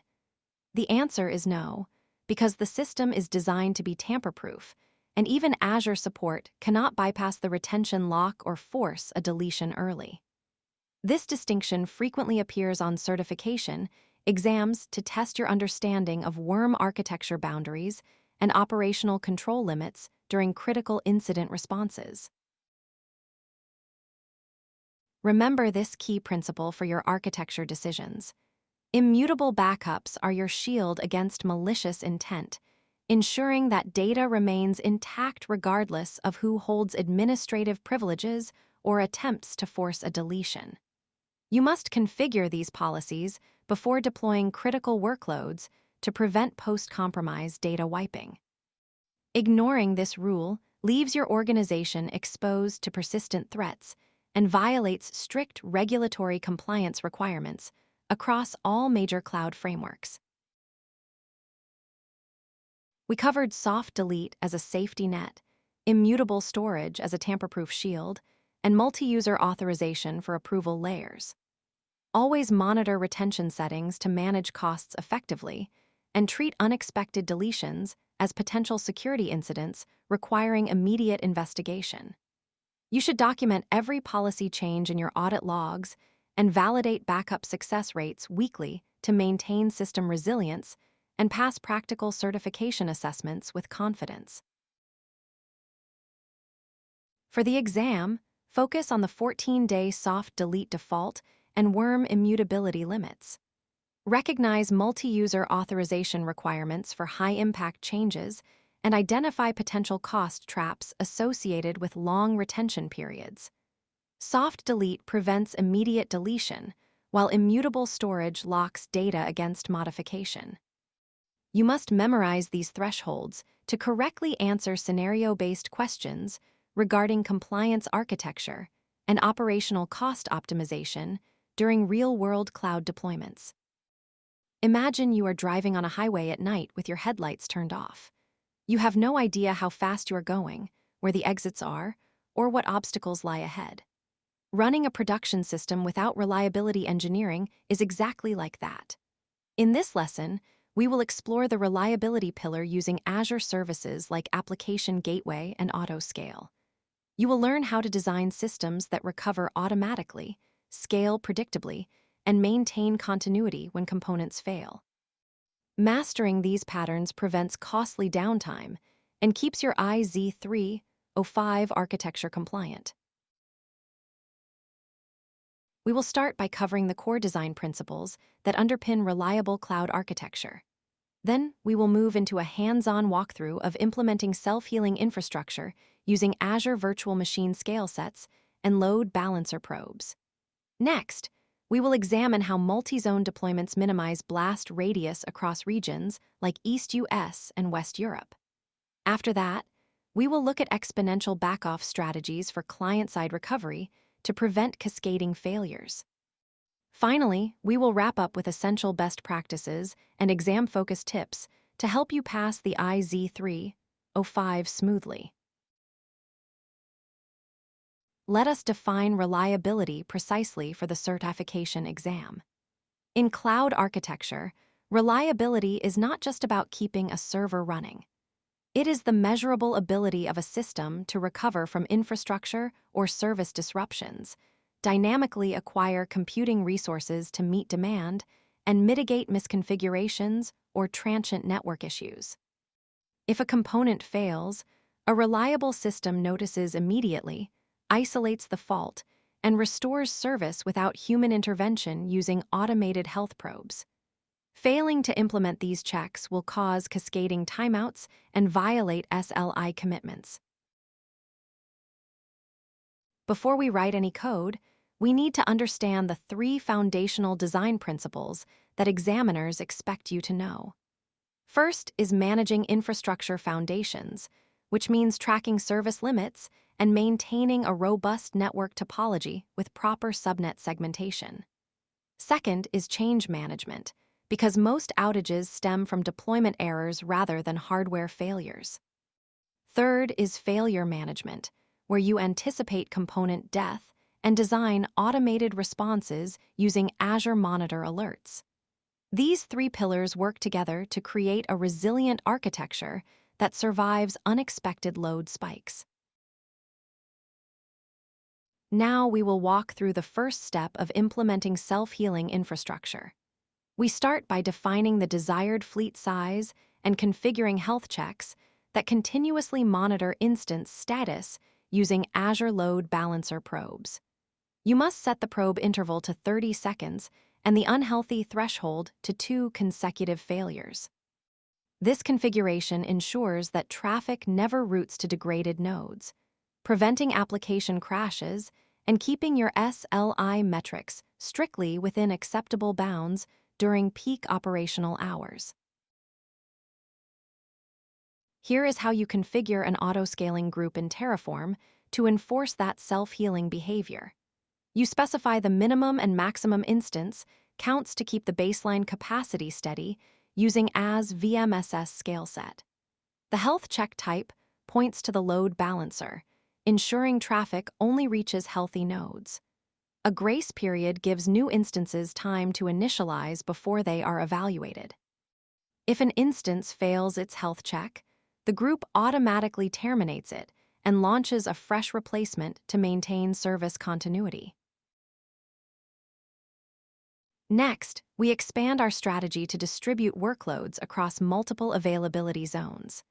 This step ensures that a localized power outage or network partition cannot take down your entire service. You must configure the Load Balancer front-end IP configuration with zone redundant enabled and deploy backend pools evenly across zones 1 through 3. Distributing traffic this way eliminates single points of failure and guarantees continuous availability even during regional infrastructure maintenance windows. To understand why multi-zone deployment matters, compare single-zone versus multi-zone architectures. A single zone concentrates risk, meaning any infrastructure failure impacts the entire fleet. Multi-zone distribution spreads that risk across independent data centers with separate power grids. Horizontal scaling adds capacity by increasing instance count, while vertical scaling increases capacity by upgrading instance size. For reliability, horizontal scaling in multiple zones is always preferred because it isolates failures and prevents cascading resource exhaustion during traffic spikes. Finally, we implement client-side recovery using exponential backoff. This step prevents retry storms that overwhelm recovering services by spacing out requests mathematically. You must configure the retry policy with a base delay of 2 seconds and multiply each subsequent attempt by 3. Applying this mathematical spacing protects downstream dependencies from sudden saturation and ensures that temporary network blips do not trigger unnecessary service degradation or data corruption. This Python snippet demonstrates how you implement exponential backoff with jitter. The loop attempts the service request up to 5 times using a standard retry decorator. When a failure occurs, it calculates a wait time that grows exponentially based on the retry iteration number. Adding random jitter prevents multiple clients from hammering the service at the exact same moment. If all retries fail, the function raises an exception to trigger higher-level alerting and preserve system stability. Remember this principle for the exam. Always design your architecture to contain failures. You must segment services using separate resource groups and isolate database connections behind dedicated virtual networks. Minimize the blast radius by enforcing strict network security rules and applying least privilege access controls. Isolating faults immediately prevents localized errors from propagating across your entire subscription and guarantees that critical workloads remain operational during unexpected component failures. Let us check your understanding. A production database experiences a sudden spike in connections that exhausts its thread pool. The application layer immediately begins retrying requests without any delay. What is the most likely consequence of this configuration, and how should you fix it? You must implement client-side throttling using Azure App Service Autoscale rules and configure connection pooling limits to prevent resource exhaustion and maintain steady throughput during peak traffic events. Moving into best practices, you must test your recovery procedures regularly using Azure Chaos Studio simulations. Use game days to simulate regional outages and verify that automated failover works across availability zones.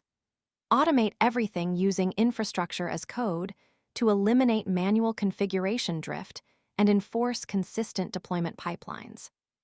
Observe and alert based on business symptoms like high latency or error rates, rather than just raw CPU metrics. 90% of cloud outages stem from human error, making automation critical for maintaining SLI compliance. Here is how your monitoring and alerting pipeline should flow to support reliability. Application logs and metrics stream into a centralized logging service like Azure Monitor Logs. The monitoring engine analyzes this data against defined thresholds using log analytics queries. When a threshold is breached, the alerting system triggers notifications via email or SMS through action groups. Finally, the incident response team receives the alert and executes the runbook to restore service before user impact escalates. We covered the core principles of the reliability pillar and walked through implementing self-healing infrastructure. You learned how auto-scaling groups maintain baseline capacity using health probes, how multi-zone deployments isolate blast radius across separate data centers, and how exponential backoff prevents retry storms. We also reviewed best practices like game days, automation, and symptom-based alerting.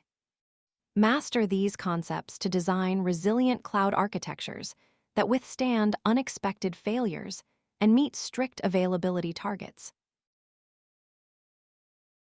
For the AZ-305 exam, focus on recognizing reliability anti-patterns. You will see scenarios where single zones are used for critical workloads or where manual scaling is recommended instead of auto-scaling. Always choose horizontal scaling over vertical scaling for fault tolerance and configure availability sets correctly. Remember that reliability requires automated recovery, not just monitoring. Review the well-architected framework pillars thoroughly before your exam to avoid costly configuration mistakes during the test. Imagine driving a car on a highway with no spare tire and no roadside assistance. If an engine fails, you are stranded. In cloud architecture, a multi-region disaster recovery design is your spare tire and tow truck combined. It ensures business continuity during catastrophic regional failures. For the AZ-305 exam, configure Azure Traffic Manager with failover priorities paired with Azure Site Recovery. If you skip this setup, a single region outage causes complete downtime and violates SLI commitments. We will explore how to design a robust pilot-light architecture, walk through the automated failover workflow, compare strategy trade-offs for our TO and our PO, and review common exam pitfalls like split-brain scenarios. You must master these concepts because production outages cost approximately $200,000 per hour. If you misconfigure your replication lag or forget to test DNS propagation, your recovery time will exceed the acceptable threshold and trigger customer churn. First, we define the primary region state, where all production traffic flows and data is written. This establishes the source of truth for our replication. You must explicitly assign your Azure storage accounts or Cosmos DB instances to a specific geography like East US 2. If you leave the region undefined or accidentally deploy to a secondary zone, your replication pipeline will fail silently and corrupt your baseline data during actual recovery drills. This Terraform snippet establishes the primary database and immediately provisions a read replica in the secondary region. The provider block ensures resources land in the correct geography, while replicate source DB links the replica to the primary ARN for continuous asynchronous replication. You must set the deletion protection flag to true and configure a 5-minute sync interval to prevent accidental destruction. If you ignore these settings, orphan databases will accumulate costs and break your failover chain during an emergency. Next, we configure the replication layer. The secondary region maintains a live copy of the data, but remains in standby mode, consuming minimal compute resources until needed. You must allocate exactly one standard D2S v3 virtual machine for monitoring scripts and disable auto-scaling groups entirely. If you leave scaling enabled, unexpected resource consumption will trigger billing alerts and delay your automated health checks during a genuine regional outage. Here we use the AZ CLI to promote the red replica to a standalone primary instance. This command breaks the replication link and grants write permissions to the secondary database, effectively making it the new source of truth for the failover. Run AZ RDS modify DB instance with apply immediately followed by a mandatory 5-minute pause before routing traffic. If you skip the pause, lingering replication threads will cause write conflicts and corrupt your newly promoted database. Finally, we prepare the failover logic by configuring DNS health checks. The traffic manager continuously monitors the primary endpoint and automatically redirects queries to the secondary region if the health probe fails. Set your endpoint monitor config interval to exactly 10 seconds with a threshold of 3 consecutive failures. If you increase the interval beyond 30 seconds, users will experience prolonged timeouts, and your automated failover will miss critical failure windows during peak traffic hours. This CLI command updates the hosted zone records to point traffic to the secondary load balancer. We use a low TTL value in the configuration to ensure DNS propagation happens rapidly during the emergency switch. Execute AZ Route 53 change resource record sets with a 60-second TTL and immediately verify resolution using dig. If you leave the TTL at the default 1 hour, cached client requests will continue hitting the dead primary endpoint and cause widespread application errors for days. Data flows from the user through the global traffic manager to the primary region. The database replicates changes asynchronously to the secondary region, keeping the pilot light, warm, and ready for instant scaling. You must enable geo-redundant storage on all Azure Blob containers and verify that replication latency stays under 50 milliseconds. If you disable geo-redundancy, a regional power failure will permanently erase your archived logs and force you to rebuild everything from scratch during recovery. When choosing a DR strategy, you balance cost against recovery speed. Pilot Light keeps costs low but has higher RTO. Warm Standby reduces RTO with moderate cost. Multi-Active offers the best availability but doubles your infrastructure spend. You must calculate exact monthly prices using the Azure Pricing Calculator and target an RPO under 15 minutes. If you select Pilot Light for financial applications, your extended recovery window will violate compliance audits and trigger severe regulatory fines. RTO defines the maximum acceptable downtime duration, dictating how fast your systems must recover. RPO defines the maximum acceptable data loss window, determining how frequently you must replicate data to avoid losing transactions. You must document these metrics in your official architecture review and enforce a strict 30-minute RTO limit for critical workloads. If you ignore these boundaries during design, your automated scripts will restart services too slowly and cause irreversible financial damage during peak transaction periods. Do not treat DR as a backup that sits in a corner. Treat it as a first-class citizen of your production environment. If you cannot automate the recovery, you cannot guarantee the recovery. You must integrate disaster drills into your CI/CD pipeline and run automated chaos tests every quarter using Azure Chaos Studio. If you rely on manual documentation, human error will inevitably delay your startup sequence and cause prolonged service degradation during actual outages. What is the primary risk of allowing both regions to write simultaneously during a failover event? Consider the consequences of data corruption.